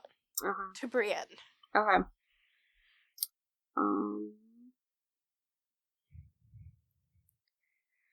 Brain. Okay. So, we get back to Brienne and Potter traveling again. They're almost on they're basically there at Maidenpool. But they're passing, like, the areas that she was with last time when she was with Jaime and Cleos, and she's just remembering, like, oh, that's where they took Cleos, that's where we got taken, all that. And Pod alternates between calling her my lady and sir, which I think is really cute. And she's like, he didn't seem to know what to call her. And I'm like, aw, Pod. Yeah, I love it. Pod is slay. Brienne is Sir My Lady. Sir My Lady. Makes sense. She's both. My lady, sir. That's so cute. He's the only one to recognize her as both of the things that she is, you know? Yeah. Both of the roles she occupies. So yeah. I am, for one, elated. Pod is Slay. But she basically is like... Wait, he's what? Damn it. Damn it! Liquidate, bestie. Liquidate? Is that a synonym for slay? Yeah, like to liquefy, like, you know, like it could be. Really? Okay, I don't buy that one. The other one's... Like liquidate all your enemies with like a futuristic super ray gun or something. That's so, like, specific, though. Alright, Mats, take notes. Get back to us. Exactly. A new and improved slay alternatives list. But yeah, she's basically like, hey dude, be careful, there could be outlaws. And he's like, I have a longsword, I can fight. She's like, not well enough. She basically describes how, like, she's like, oh, he's very courageous, but he hasn't been very trained, because the people that he's been squiring for didn't really get, either didn't get a chance or didn't put the effort in to, like, actually train him. And then she basically, like, gives us his history, like, as we know, he was from a lesser branch of House Payne, and his dad had sort of just squired for richer cousins his whole life, and then, he was just left with his mom, and then his dad died in the Greyjoy Rebellion, and then his mom left him with a cousin. Like, he just keeps getting left. Yeah, poor kid. Which is probably why he's also so, like, he's like, he left me, you know, because everyone leaves him, and it's really sad. And, yeah, he's like, I didn't remember what my mom looked like, and basically, Cedric Payne had been the closest thing to a parent he'd ever had, and that was his cousin, but even he treated him more like a servant. Then he died while fighting in Tywin's host, so then, he started just hanging around with a hedge knight named Lorimer the Belly, and then he was part of Lord Lefford's, like, that was, like, the Lannister guy who wasn't really good at fighting, but he commanded, like, the other host, right? I don't remember. Yeah, okay, that's what I think it was. So then he worked with him, but then, what did that dude? Oh, that dude was caught stealing food, and, like, doing that. But then Kevin, Slay Kevin, Kevin... I almost missed that one, Kevin... Wait, you shall not continue. Disembowel, bestie. What?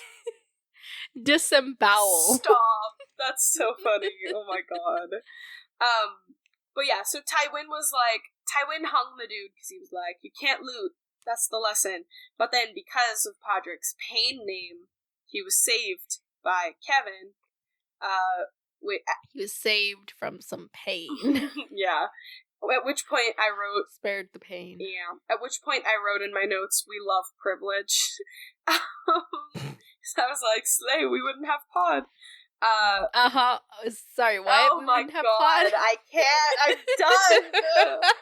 How many of these do you have, bro?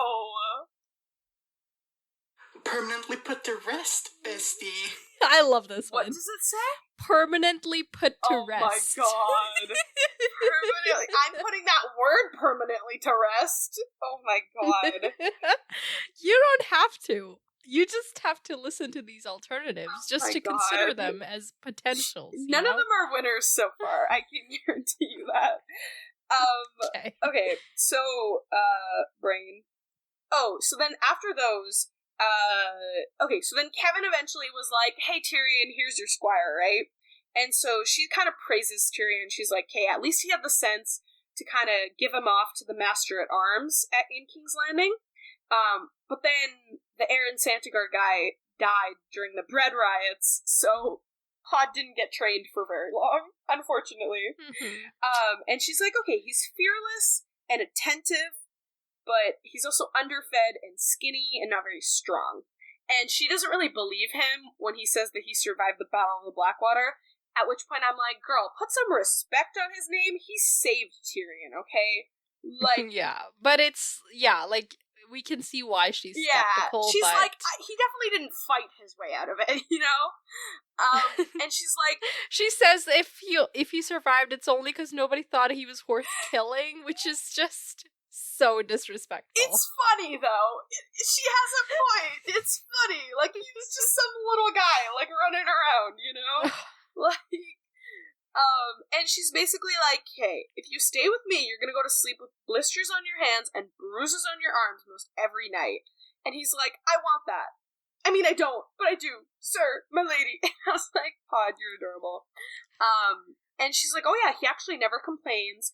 Every night, like, we train, whatever, and, like, every time he gets a blistered, he shows it to me proudly, which is so cute. I was like, oh.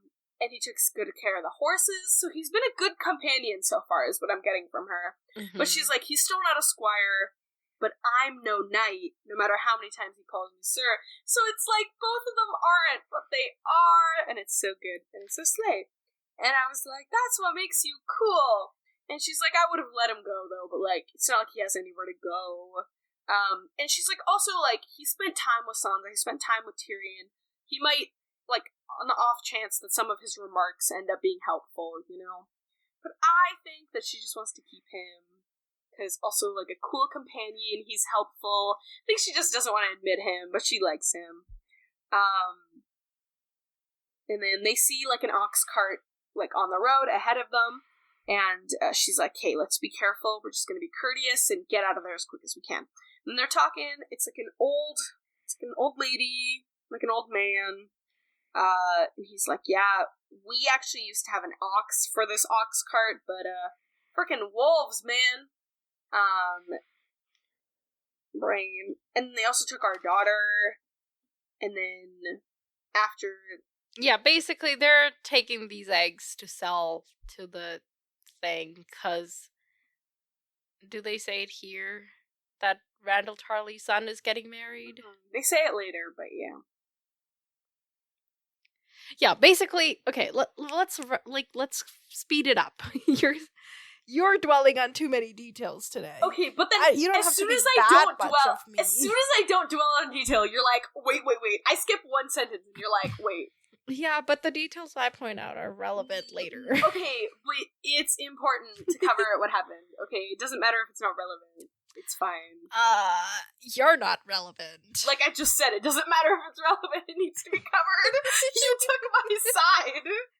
I don't know what I'm saying. Anyway, but yeah, once again, another comment about, like, okay, she says, okay, after this chapter, I have a lot of doubts about Brienne's standards, because she says Lady Stark had been kind to her, but most men were just as cruel as men, and I'm like, she wasn't particularly nice to you, and we describe that as kind, and I get it, like, most of her experiences with most people are negative, so I understand, like, thinking of her experiences with Catelyn as, like, oh, well, she saved me when the Renly stuff happened, and then, like, she was nice to me later, but at the end of the day, she wasn't very, like, kind, you know? But anyway.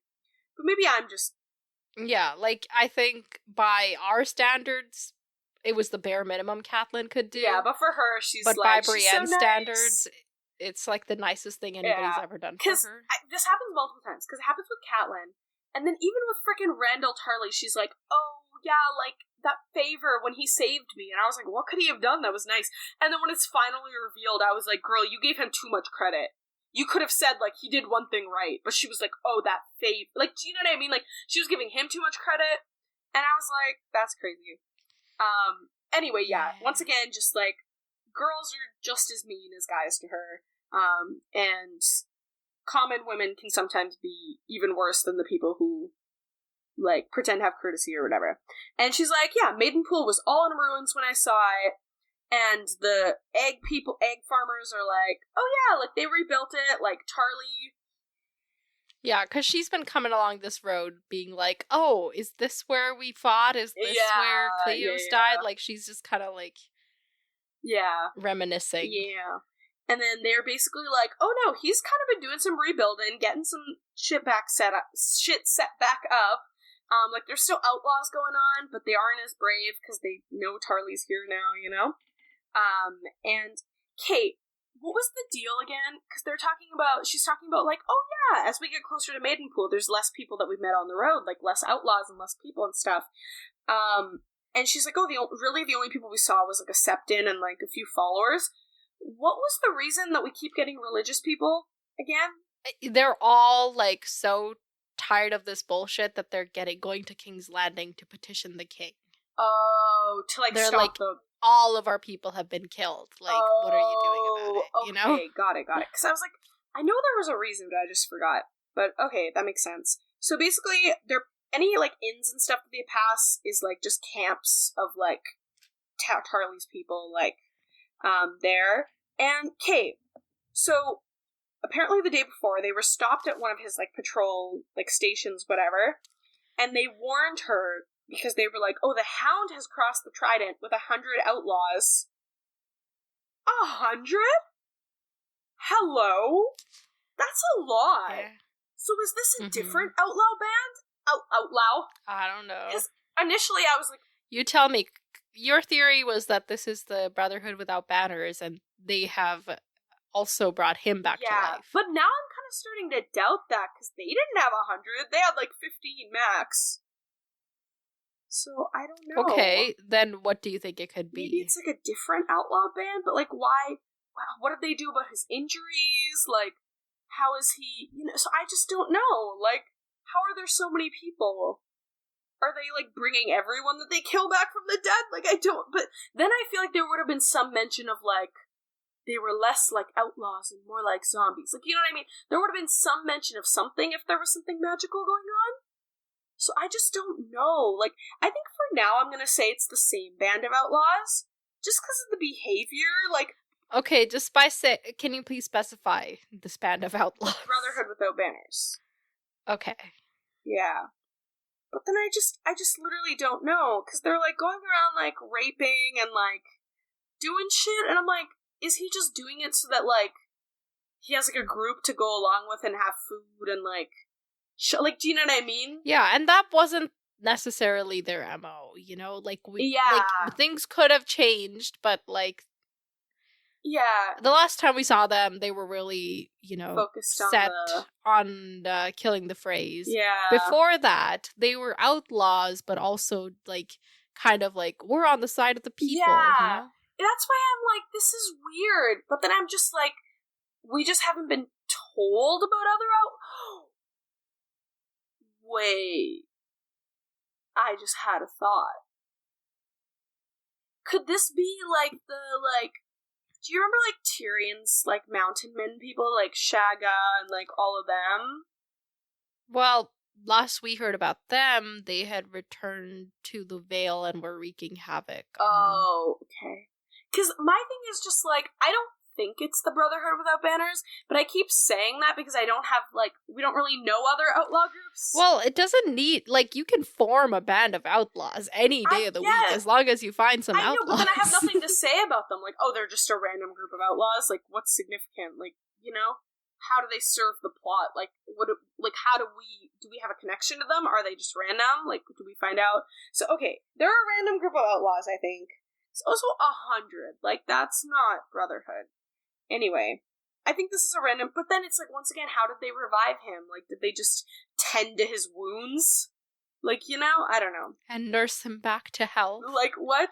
But, like, a band of outlaws going around raping people, like, tending his wounds, like, kind of feels like there's some dissonance there. Oxymoron. Like, what do you mean? Like, how can that both be true? But anyway, but yeah, so he's basically, so they've told her, like, oh, this outlaw band's doing this, and she's like, dogs and wolves and lions, may the others take them all, and I'm like, amen, sister, like, all these people, all these poor people, man. And then, and now she's like, oh yeah, like, I knew Randall Tarly, like, she's thinking about how she knew Randall Tarly back in the day, not back in the day, this was like a year ago or something, when she was with King Renly's host, and she's like, I could not forget the debt I owed him, but I couldn't find it in myself to like the man. And now knowing what's going on, I'm like, I don't think you owe him a debt. I think he did bare minimum, and he didn't even do it for you. He did it so his shit would spiral out of control. So it's not a debt you owe him. just because, like, if you were anyone else and it didn't influence everything else going on, like, politically, like, he wouldn't have done shit. And, like, you know that. So, it's not a debt you owe him. Anyway, so basically the town's gonna be restored to Lord Mooten. He's been pardoned. And his daughter is going to marry Sam's brother, Dickon. Dickon is so funny. We meet multiple dicks in this chapter. That should have been the chapter thing. In this chapter, we meet multiple dick. Oh, wait, but we don't meet Dickon. Never mind. We can't say that. But yeah, they're basically mad because they're like, he sent people off to fight, but he didn't go himself. His brother wouldn't have done that. Sir Miles. I'm like, am I supposed to care about these people? Because I don't. It's whatever. Yeah, but yeah, they're there for the wedding. They're like, we'll give them eggs. And she's thinking back to her betrothal when she was 7 years old, with Lord Karen's son. But then he died because of the chill that affected his whole family. Yeah, and she's like, if he hadn't, my life would be so different. Yeah. It was not a new thought for Brienne. It always made her feel a little sad, but a little relieved too. Man, that's so real. That was so real of her. I was like, yeah. Okay, so then they get to, like, the portcullis into Maidenpool. They get to Maidenpool's gates. All these guards are being dicks, and they are like, we take these eggs belong to us now. Also, we're gonna rape your wife.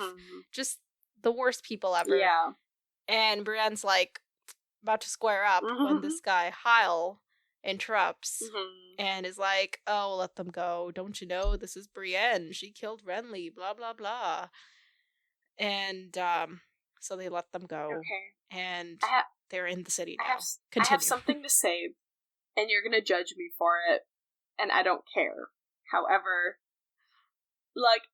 Oh, you like this guy. I do! And I kind of ship it! No, I'm sorry, you I'm can't sorry, ship I do. people I do. who make wagers. I'm sorry. I'm sorry, I know he's terrible, but he actually likes her, I think.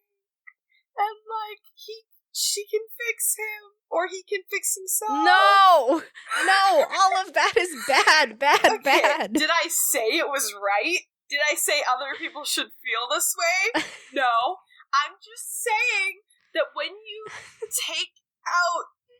take their scenes out of context, like, okay, instantly, before I knew anything about this guy, I instantly was like, there is tension.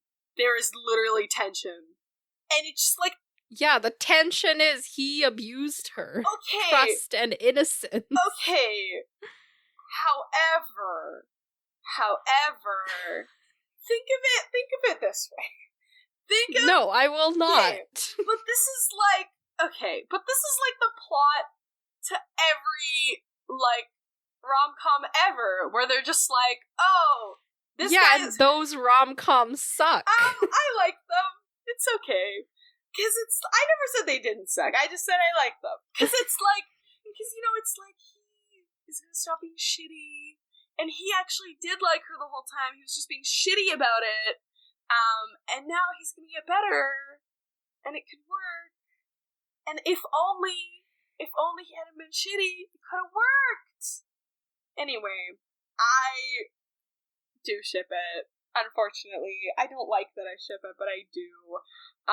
It's like every single rom-com plot where it's like the guy's an asshole, but then at the end he has like one moment of redemption, and then you're like, oh. Yeah, but why do we want the assholes to be redeemed at all? Let them be assholes, and let the person go find someone who has never been an asshole to them. Well, yeah, that's true. But for the sake of this, like, yeah, you're right. I didn't say you were wrong. I just said I have some issues up in here. Like, I didn't say you were wrong. I just said I disagree. Like, anyway. Okay.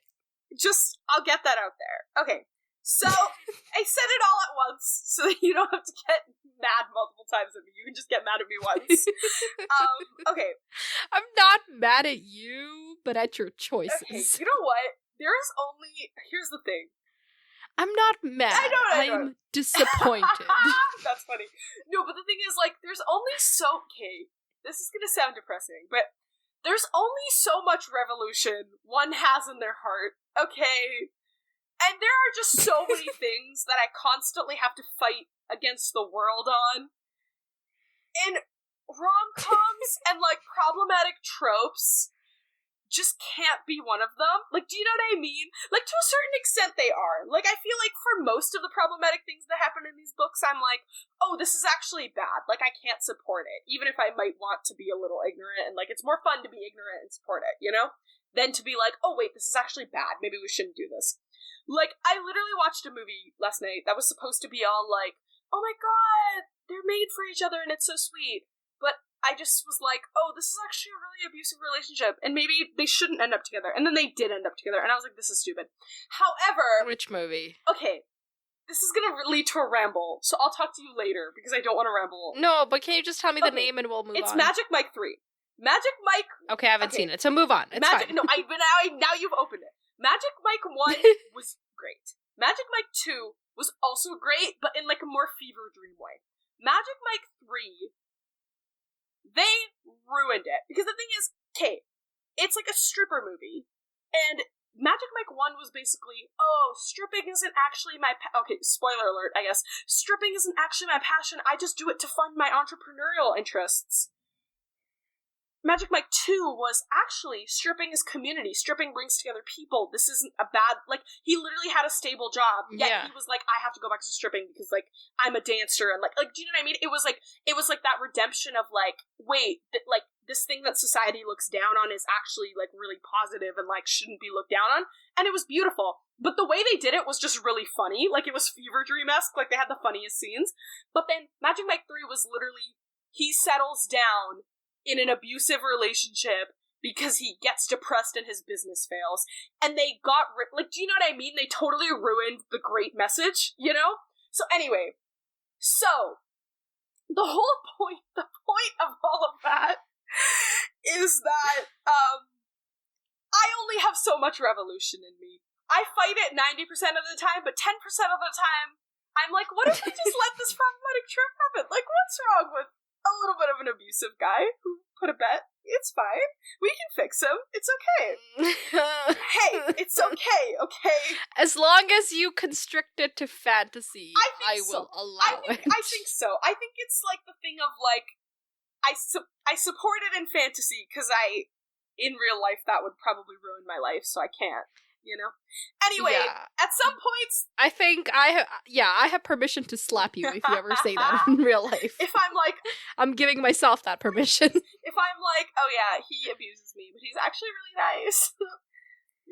I will not. Anyway, the point is, I only have so much revolution in me, you guys. Sometimes you just gotta... Yeah, the irony of me being like, I'm gonna slap you if you're being abused. Wait, that's actually so funny.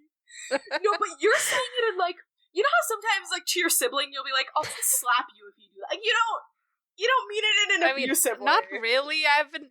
I don't know. I've seen you say that, but I like, mean I know siblings say that. Yeah, but like, there's a difference between being like, I'm gonna beat you into, like, not beat you into submission. That's bad. But like, no, I just meant, like, we both know what I meant, but I also wanted to point out the irony of that. Because it was just... it was funny. It existed. It was funny. Slay. Yes, abuse. So funny. Let's move on. No, but like, hey, like I said, when you take it less seriously and you look back and you're like, but think, okay, no, I'll say it as we go. I'm sorry, I'm gonna have to bring this up a couple more times. I actually cannot restrain myself. I actually can't. I'm sorry. Okay, moving on. Okay, so he basically introduces her and he's like, yeah, like, she's slew King Renly and half his Rhaenygar. She's I already said that. Move on. Okay, yeah. So, and then the guards are like, oh, shouldn't we, like, seize her, though? Like, and he's like, for killing Renly, and he's like, Renly was a rebel, like, bro, come on, like, now, and he says, now we're Tommen's Loyal Lads, and I was like, that's kind of a fun band name, Tommen's Loyal Lads, like, that would be cute, like, that's funny. I don't know. It's funny, I like it. And then... Yeah, but we've learned a lot about your taste today, so... Hey! No, everyone has their things, okay? Everyone has, maybe not you, but that's because you're just like... Okay, I do have my things that sometimes not even I question myself. I wanted to give you an example, but I don't want to spoil you for some things. Oh. But, yeah. I mean, we both literally excuse, like, Jamie behavior, so maybe we can't talk. Yeah, well... And we also excuse, like... Well, we excuse Jamie pushing Bran out a window behavior. That's the only behavior of his I've excused, and I know that's a big deal. But, like, also, when you take a step back and take it less seriously, it's just kind of funny. Like, imagine being caught having sex with your sister, so you push a child out a window. Like, imagine, like, isn't that funny? Like, in theory? That's so funny. Okay. Like, let's please get on with this chapter. Okay, sorry. Okay, Tommen's Loyal Lads, great band name. Moving on. So he's talking to... Who's he talking to? Who's she talking to? Sir Hyle, dude. The people with the eggs, 'cause Hyle saved them, they were like, oh, you're a true knight, and then Brienne immediately in her head is like, true knight my ass. And I was like, that's funny.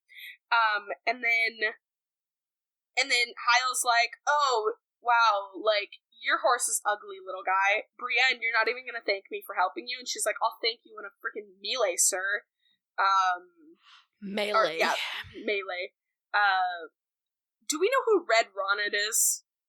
This felt like a reference I didn't understand. This is the guy that she was betrothed to a second time or something. Oh, okay. Okay, cool. Oh my god, he remembered her story! So she's like, shouldn't you be watching your gate? Like, why are you following me? Like, I know where I'm going. Get the fuck out of my face. Yeah, and he's like, well, I don't have anything interesting to do, so, just come in with you. Yeah, let's go see Lord Randall Tarly. Mm-hmm. And she tells him, oh, I'm actually looking for the stinking goose. And he's like, no, you gotta check in with him first. Mm-hmm. So they're passing through the town and everything is being rebuilt and all the soldiers are the ones that are doing it. She's like, oh, this is happening. And he's like, yeah, Randall Tarly likes to keep his people busy. So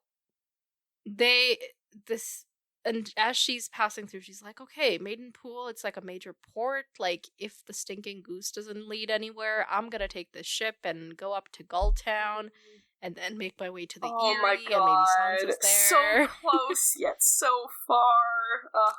Yeah, so they get to the harbor and Randall Tarly's holding court there and just handing out justice, in quotes.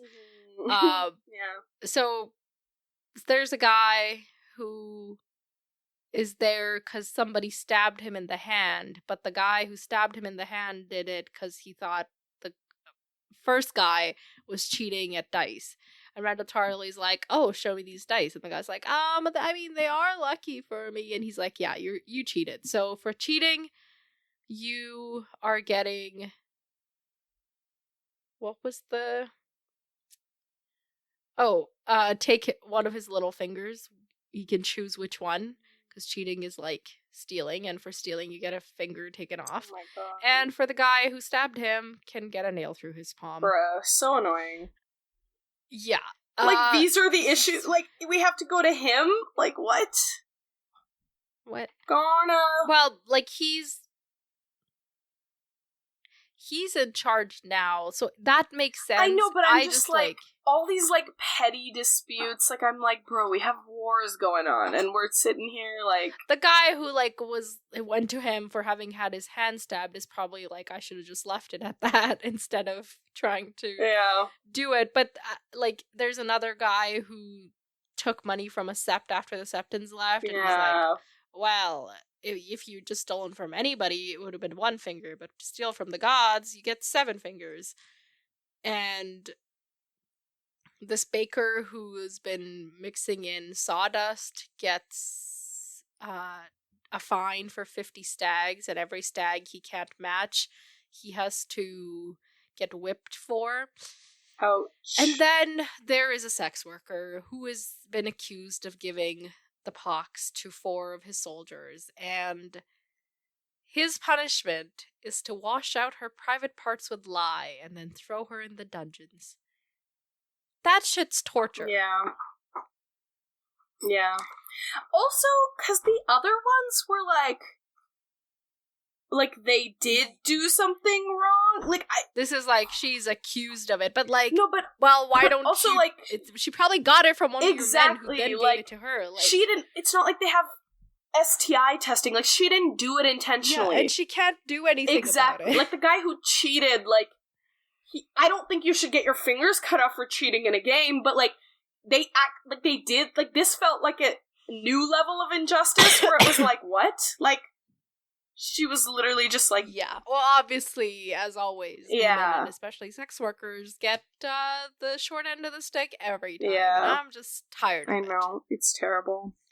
But there was just like, as we like catch up with Tarly here, there was like a nice the crow metaphors or analogy. Yeah, analogy is back of like a crow was like feasting on one of the dead men that he had like hung up on the thingy.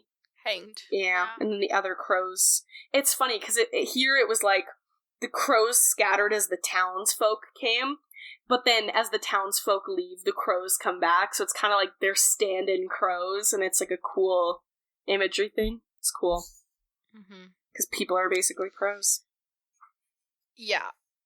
But, so he wraps up his court for the day, and then he comes up to Brienne and is like, what's your deal? And she's like, I'm here on the king's business. And he's like, I should send you back to Tarth. She's like, do that and answer to the throne. And she gives him the parchment with like, I'm on king's business thing. And he's like, Sansa ain't here. And Brienne's like, well, she might have gone to the Vale. And Tarly's like, well, if she did, Lysa's dead. And Littlefinger's in charge for now. Tarly fucking everything up, as per usual. Yeah. So, do what you want, but, like, if you go and get yourself raped, which is just an insane thing to say, yeah. Don't come looking to me for justice. Like, can we stab this guy already? Insane, yeah. Yeah. You will have earned it with your folly. Just, he's I just want to wring, like, you know, like how you wring out clothes to dry. Wring like, out his... I want to do that to him. Oh, yeah, I agree. Absolutely. Basically. I can't with this guy. Okay. But basically he leaves, and I was like, thank the gods. Oh my god. Yeah. He leaves. I don't have to see his face anymore. But Hal's like, oh, let me show you to the Sinking Goose. And she's like, go back to your gate. He's trying so hard. He wants to... Which is so good, because she's like, well, but she's like, you're a guard dog. Go back to your gate. No, but it's so sweet, because he's trying so hard to spend more time with her. And he's like, I'm bored. Well, he does try to justify his actions by being like, it's only a game. We meant no harm. And all the people who did it died. Because intention is always... Shh. It's fine. He will learn that as he goes. People can become better humans, you know? It happens. It's hard, but it happens. And he's trying so hard. And like, yeah. It's just sweet. And he's like, okay. And she's like, go back to your gate. And he's like, if that's your wish. And I was like, heartbreak. So sad. He does this thing like, oh, all the people who were there torturing you are basically dead. So she's like, good. They deserved it. Yeah. And she thinks back to Catelyn Stark calling them the Knights of Summer. And she's like, and it's now autumn. And they're falling like leaves. It's a good point, girl. But yeah, so this is when she's like, go back to your gate, if you wish. Yes, get the fuck out of my face. So she sends Podrick to, like, find a place for the horse, and then to wait for her. In the meantime, she goes and finds the stinking goose. This is where even Pod we get notices. a lot of thoughts. Pod is like, what was that tension, bestie? And she's like, it was a game. Go. Bye-bye. And then later we get more context. But it takes her a while to find the goose because it's like all hidden and like downstairs and stuff. And she goes to the person like giving the drinks, and she's like, or like the bartender, I guess, and she's like, hey, looking for Nimbledick. And she's like, his name's Dick Crab. He comes in basically every night. And she's like, if you're gonna hurt him, like, do it somewhere else. We don't need to get in shit with Charlie. And I'm like, is it because she knows about, like, how he tricked someone, and now she's worried someone's coming to, like, or does he just get in trouble so often that she's like, if you're gonna get into shit with him, do it out of here? Both, all of the above. Brienne looks like she's here to fight. Yeah, you know, that's true. Yeah, but then all the this things. is when she freaking is like, oh my god, like, Lysa wouldn't be a good place to go to, and I'm like, don't say that, go. Yeah, because she has to, like, sit and wait for Nimbledick to show up, so she's just thinking and contemplating. And I'm like... And the first thing she contemplates is, like, where could Sansa be? But I'm like, okay, so Lysa's dead, but you don't think that Sansa could have gotten to her before she died? Like, you know? I think she thinks, like, Sansa would have left. Like, when Lysa died or something. But if you go there, you might still find her trail. That's like, true, you know? yeah. Like, I don't know why she immediately jumps to Lysa is now dead, therefore Sansa was never there. Yeah, like, that's true. Sansa didn't know Lysa was dead. Yeah, that's true. It hadn't happened yet. Yeah. I don't know. That's true, yeah. But basically, her conclusion is the veil doesn't make sense anymore, so... And she's like, I don't want to follow her across the narrow sea, like... If that's where she is, because I don't want to be made a fool of again, like they did back at Highgarden, and this is where we get the story. Mm-hmm. Yeah. So she's like, I went to the Reach, and she was like, I'd expected... So she basically is like, I expected them to be terrible and rude to me, but what was confusing was, like, how people were, like, actually nice to me. And she's like, they started courting me. So first it was Ben Bushy, and he was one of the only tall ones, and he, like, gave her gifts and, like, got his squire to clean her mail.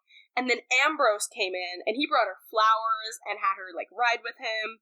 And then, but Hunt outdid them both. Like, he was, like, he gave her a book that had all these knightly tales. He brought, like, fruits and vegetables, and, like, things. Like, they talked, they gossiped, they confided. He was clever. All to trick her into having sex with him.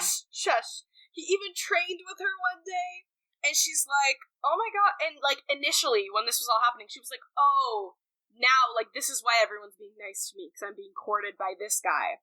Because everyone starts, like, people were just fawning over her and, like, just doing whatever they could, like, offering to fill her wine cup, arguing to, like, sit beside her, all the things, like, making her laugh, all that. But she kept being like, nah, no. But then fucking Inchfield dude kissed her, and she was like, and pushed him into a fire. And then she kind of, she just, like, looked in the mirror, and she was like, there's other girls here, like, why would they go after me? Like, I'm not pretty, like, why are you being nice to me? What do you want? And I hate that she was right. I hate that her doubts were, like, realized. It's just so sad. And then, basically, Tarly summoned her and was like, it was a wager. My son overheard people talking, and the three main people who had courted her were the ones who'd started it, but then eventually when everyone else joined in, it became like a whole game. And it's basically like pool of money, you put in golden dragons, and then basically whoever took her virginity, like, won and got all the money. And Charlie was like, hey, I stopped it, but, like, you shouldn't even be here, and it's your fault that this even happened, because they're honorable men.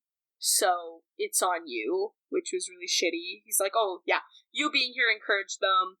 If you cared about your virtue or your house's honor at all, you would get out of here and just, like, find a husband. And being shitty, like, just, you know the dialogue they always repeat, every man in this universe is like, women gotta go have kids, basically that. And I was like, this makes you think you owe him? This was the great debt he had to you? Insulting you and demeaning you? Okay, great. Yeah, smart.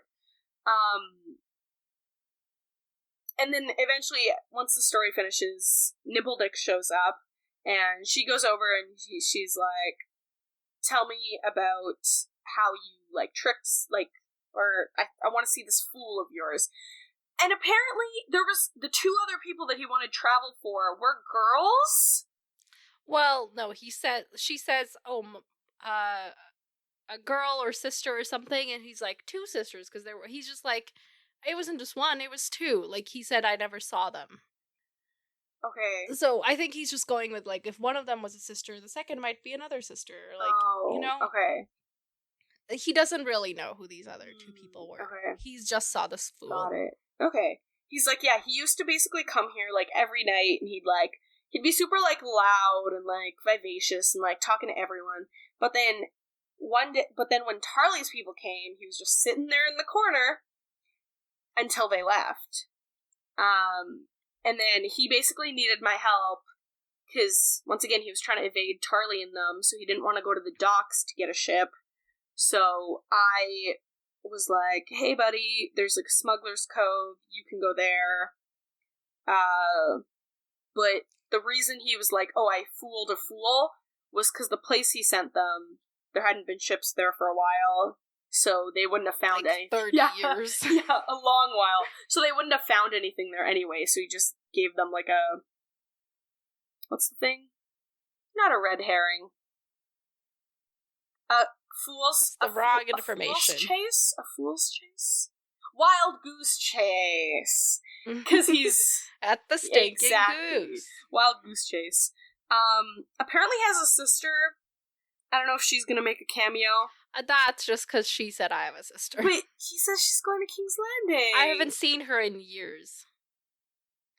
The sister is not important. Okay, well, okay, you can't expect me, because every other time I'm like, oh, well, this is some random person. You're like, you didn't realize that was actually Samuel Tarly? Like, I'm like, what do you mean? I thought it was just some person. Well, it's your fault for not having read these before. Oh my god. Okay, so then he basically is like, every time he gives him a piece of information, he's like, money, money, money. And then he's like, okay, it was, the place I sent them to was Crack Claw Point. And it's like a hard place to navigate, but, you know, I was born, bred there, so I know where to go. And she's like, where? That's a big place. She's like, the Whispers. You know, you've heard of Clarence Crab. And she's like, I don't know.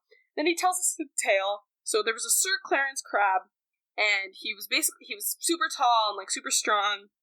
And his wife was a woods witch, so she had, like, magic. And whenever he killed someone, he'd bring the person's head back home, and the wife would be able to kiss the head and bring it to life. And, like... And just the head. Just the head. Like, because all they had were the heads. Yeah. And it was, like, you know, it was, like... All these heads would talk to them and just, like, fill the hall with whispers. Yeah. So now it's called the Whispers. Yeah, and it's been around for 1,000 years. And he's like, I'll take you to the Whispers. And she's like, I'll give you this much money if we find my sister. This much money if we find the fool you were talking about. And if we don't find anything, I'm not giving you anything, so you don't just waste my time. And I was like, that's smart. And then he was like, okay, yeah, don't worry, we'll get there. We'll find them. And then she kind of, like, threatens him a bit, like, grabbing his wrist. And he's like, oh, sorry. And he's like, okay, I'll meet you tomorrow. I'll get a horse. We'll be on our way. So they're gonna go find... What? What? I think the phrase, I gotta see this man about a horse, means I gotta go piss. I think that's what that means. Really?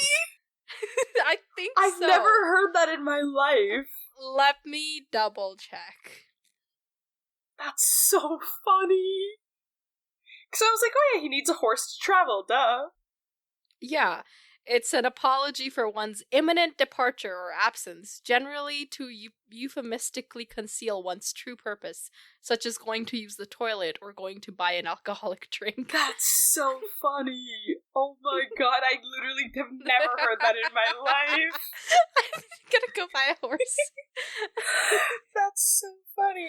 Oh my god. That's really... Yeah, I just love that you didn't know That's that. funny. Well, because it makes sense in context, you know? He's like, I'll meet you tomorrow. I gotta get a horse. Like, you know, he's committed to the job. He's gonna get 6 dragons out of it, damn it. Like, of course he's gonna do his job well. Yeah. Oh, sweet autumn child. Oh my god, I'm an autumn child now. Oh. I don't want to be a winter child. None of us did. None of us did. Imagine we finished the whole series and we're still, like, not even winter. Like, bro.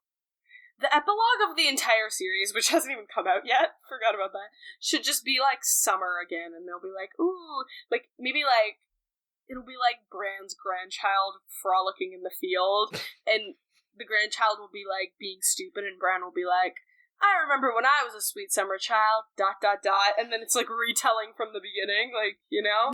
Because it's, like, it's finally back at summer. No, Bran's gonna wake up from his dream, and he would have dreamt all of this when he fell into the tower. Stop. Obviously. Right, yes. Oh, God. So... Oh, yeah, questions. Predictions. Okay. Wait, I think I had one more thing to say. The Hunt guy has a line about, like, we've changed kings since then, some of us twice, no one cares, no one remembers, and I was like, damn, that's so true, because we've already encountered the only person who would have cared about the Renly slaying, and Jaime took care of that, so it was a little sad, though, because it was like, we all just moved on so quick. Nobody cares about Renly. Renly, Like, everyone just moved on. I was like, damn, dude, that's so sad. Yeah, I think that was the only other thing I had. Okay, predictions. They're gonna go to Crack Claw Point without a horse. And I don't know, like, I literally sat there for, like, 5 minutes, like, in a row, trying to figure out who these people could be. Like, I'm just like, who are these people, bro? Yeah, like, we know it's not Dantos. Dantos be dead. Yeah, like, We also know there's no Sansa there. Yeah, like, I just don't know. Like, I literally have nothing. I've come up short. I think at some point you were like, maybe Tyrion's there? Mm-hmm. Did you say something like that? I think I did. Maybe, I think that's kind of all I got for you, like, Tyrion, Varys, and Whomst. Like, Tyrion, Varys, and Whomst. Is that where you're still at? I think so, because I got nothing for you. Unfortunately. Okay. So... But will they find whoever it is there? I think so. Will it be someone we know? I think so. I feel like that's more exciting. Will Brienne get some direction in her quest from this side quest? I think she'll be sent on a side quest. Okay. Will she ever go to the Vale? Yes. I have hope that she'll be sent back on track. Okay. I think that's all I got. Oh my god! I guess, like, Tyrion could have gone to the Vale to his buddies. I guess. And then Sansa and Tyrion could literally encounter each other again. Sure, the first time the Mountain Men supported Tyrion was because of the promises he made them. And now those promises have been fulfilled. Will they still want to support him?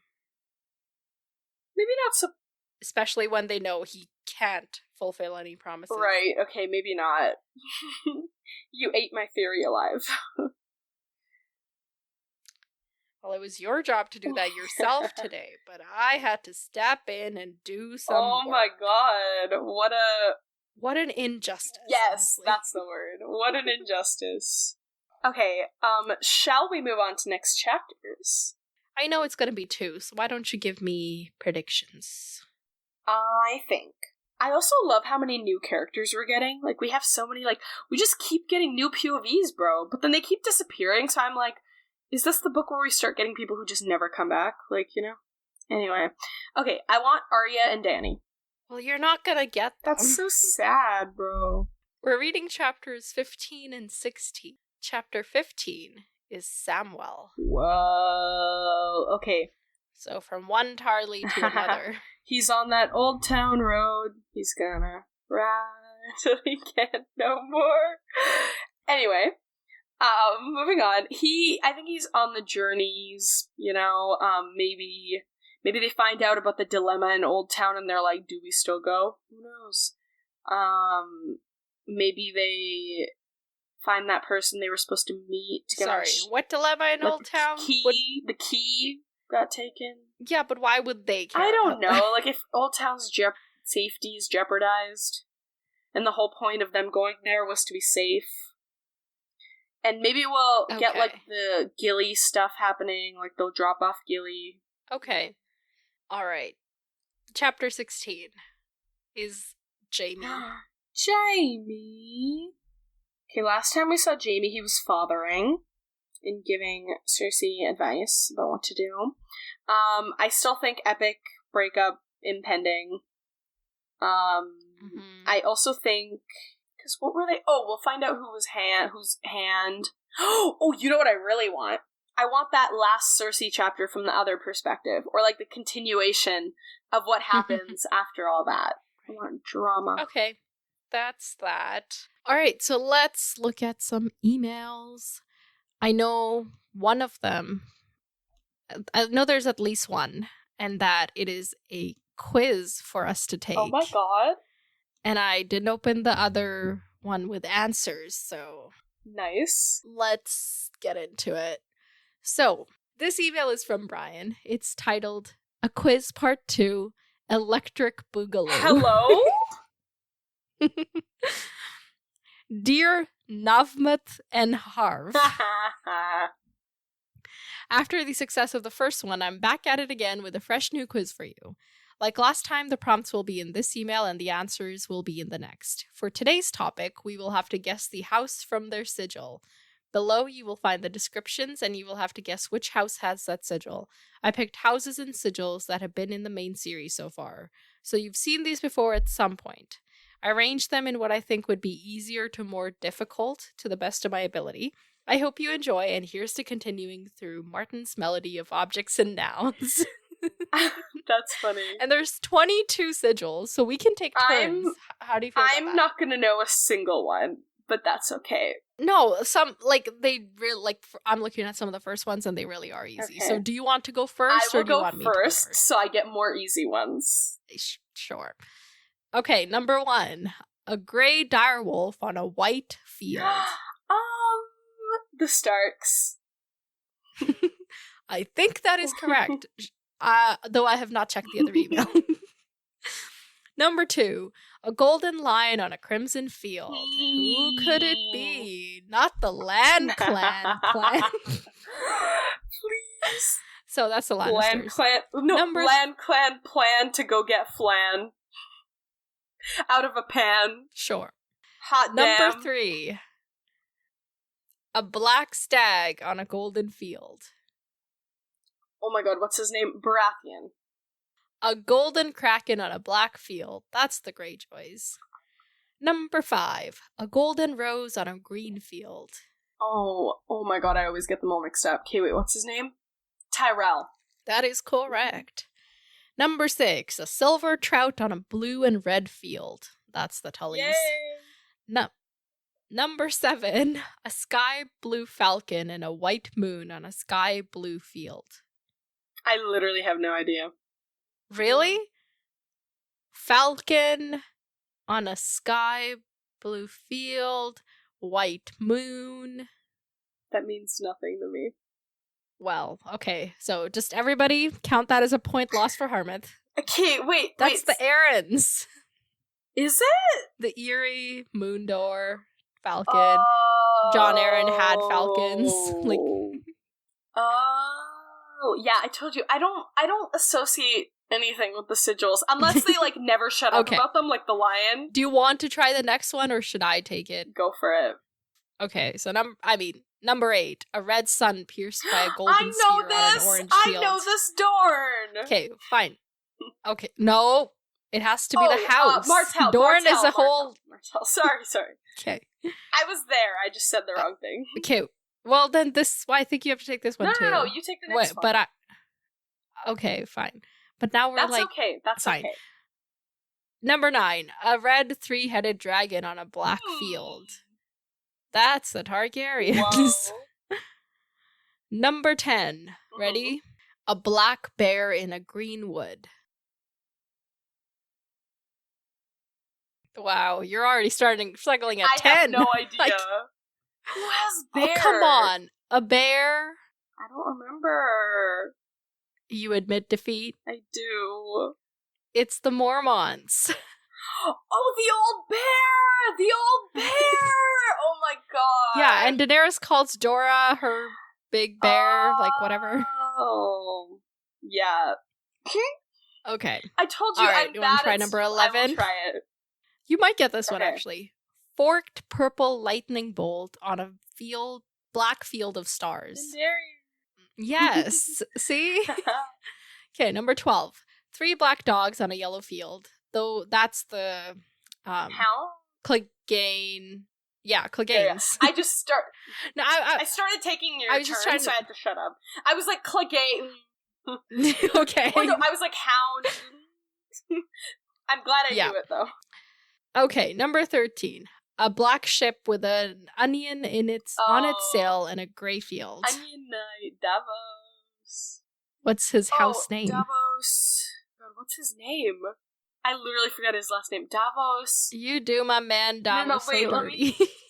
Davos. Onion Knight. Davos Onion. Davos Dave. My man Dave. Do you admit defeat? Let me think. Davos. I do. It's Davos Seaworth. Oh, yeah, I wasn't gonna get that. That was not top of mind. All right, then get this one. Number 14. A red flayed man on a pink field. Oh, Bolton. Okay, thank you.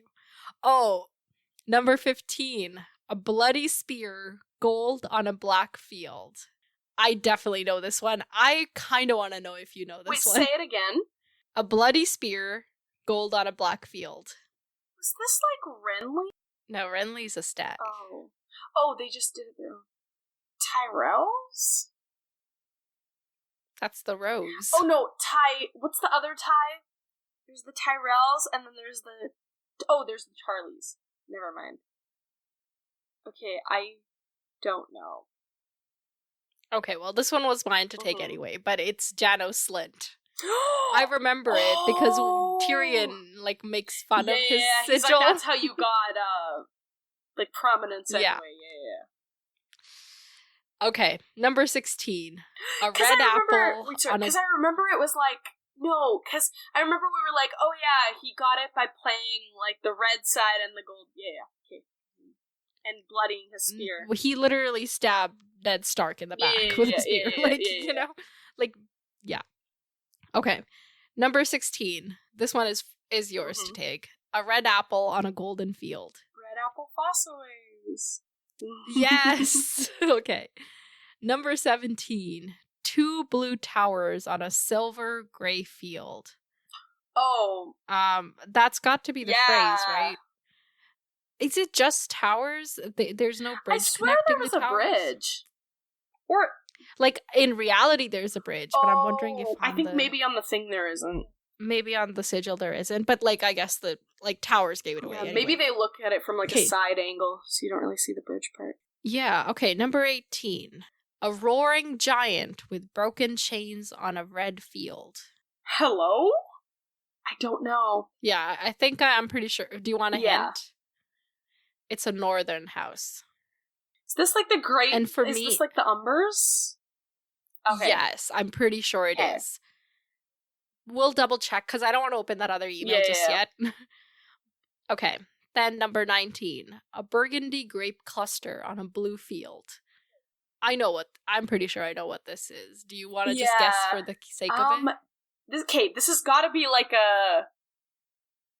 a southern. It's funny to say southern. This is. Kate, can you just describe it one more time? A burgundy grape cluster on a blue field. I would have assumed, but it's Tarly? No, we literally saw the Tarly Yeah, wait, one we today. did. I can't think of because I would have said Tyrells again, but we already said Tyrells. Who I forget the Okay, offshoot. Red wine. Yeah, Yes, the red okay. wines. Because, like, wine, Yeah. burgundy, Yeah, grapes. because Like, I know, I just logic yeah. it out. But the thing was, I forgot the name red wine. That's why I was like, it's not Tyrell. It's not It's It's one of the something like southern that. ones. See, Yeah. you're doing better than you I thought. am. It's because now I'm thinking, and I'm like, oh, they actually have plot significance. The ones I don't remember. Okay, this next one I don't know. Okay, let me think. Well, let me tell you, and then we can both think. Number 20. A white sunburst on a black field. I literally don't know. Okay, so we'll have to, like, look this one up in the answers. Number 21. A red gold fox encircled by blue flowers on a white field. Hold up, that sounds really complicated. Go again. A red gold fox, so basically a fox, encircled by blue flowers on a white field. I think the only guess I have for this one is the Florence. That makes sense. Flowers, but I don't know that for a fact, so we gotta check that Yeah. one too. Number 22. Red crabs on a white field. Crabs. Oh, is this oh my god. Holland, or like Reed? Is this the Reeds? Oh. No, I'm pretty because this is not the Oh, Reeds. that's sad. The only guess I have is House Valarian, which are like a sea type house, but I can't be sure. Okay, yeah, I don't know. I'm not sure. Red crabs on a white field. Like, let's see, what other sea houses do we know? There's in the Riverlands. They are do you remember the two Mallister? Mallisters might be red crabs on a white field. Okay. I know this is not the Manderley sigil. Theirs is like the merman with there's like a trident and something. What other sea houses? Like, could it be one of the other houses from the Iron Islands? Maybe. Like the Reader's house? I don't know. Okay, those are all the guesses. So the last three we gotta check. But I think we did pretty good. We kind of ate that up, not gonna lie. Okay, but there's a bonus question. Okay. Brian says, I couldn't resist this one, but the sigil is not in the books proper, so I put it as a bonus. I think you can figure it out. Number 23. Oh, I think I know this one, but okay. It's a white sword and falling star crossed on a lilac field. Is this like the one Brienne / No, there's no sword in that, just an elm tree. Because that's like ducks, Wait, say it again. A white sword and falling star crossed on a lilac field. Maybe like Dany's. We know hers would just be the Targaryen. For some reason I was like, oh, she does her own thing, right? I don't know. I can't think. Oh! I think is it like... Oh, sorry, go ahead. No, I could not. What were you going to say? I was being stupid. I was like, maybe the Night's Watch has their own, and then I was like, I don't think they do. Yeah, no, this is, I'm pretty sure, Arthur Dayne's sigil. Because their whole house thing is like, I think their legend is like, oh, a star fell on their lands, and then they forged their sword, Morning Star, out of it. Oh my god. So I think that's what that is. So let's check the answers, shall we? Okay, so I'm just gonna first Stark, Lannister, Baratheon, Greyjoy, Tyrell, Tully, Aeron, Martell, Targaryen, Mormont, Dondarrion, Clegane, Seaworth, Bolton, Slint, Fossaway. Extra point if you guess Fossaway of Cider Hall, but I think by saying Red Apple Fossaways we did. So I'm gonna award you the extra point. And yeah, that was House Frey and House Umber. Red wines. Oh, number 20 are the Karstarks. Okay, let me go back. Oh, LOL. A white sunburst on a black field. Yeah, I did not remember this Wait, at all. which one? What did we think it was? We literally had no idea. Oh, and I was right about House Florent. Nice. Smart. So that's cool. Okay, so I basically just guessed it because of the flowers. No, didn't I? Yeah, I did. And then the one after that is House Saltagar.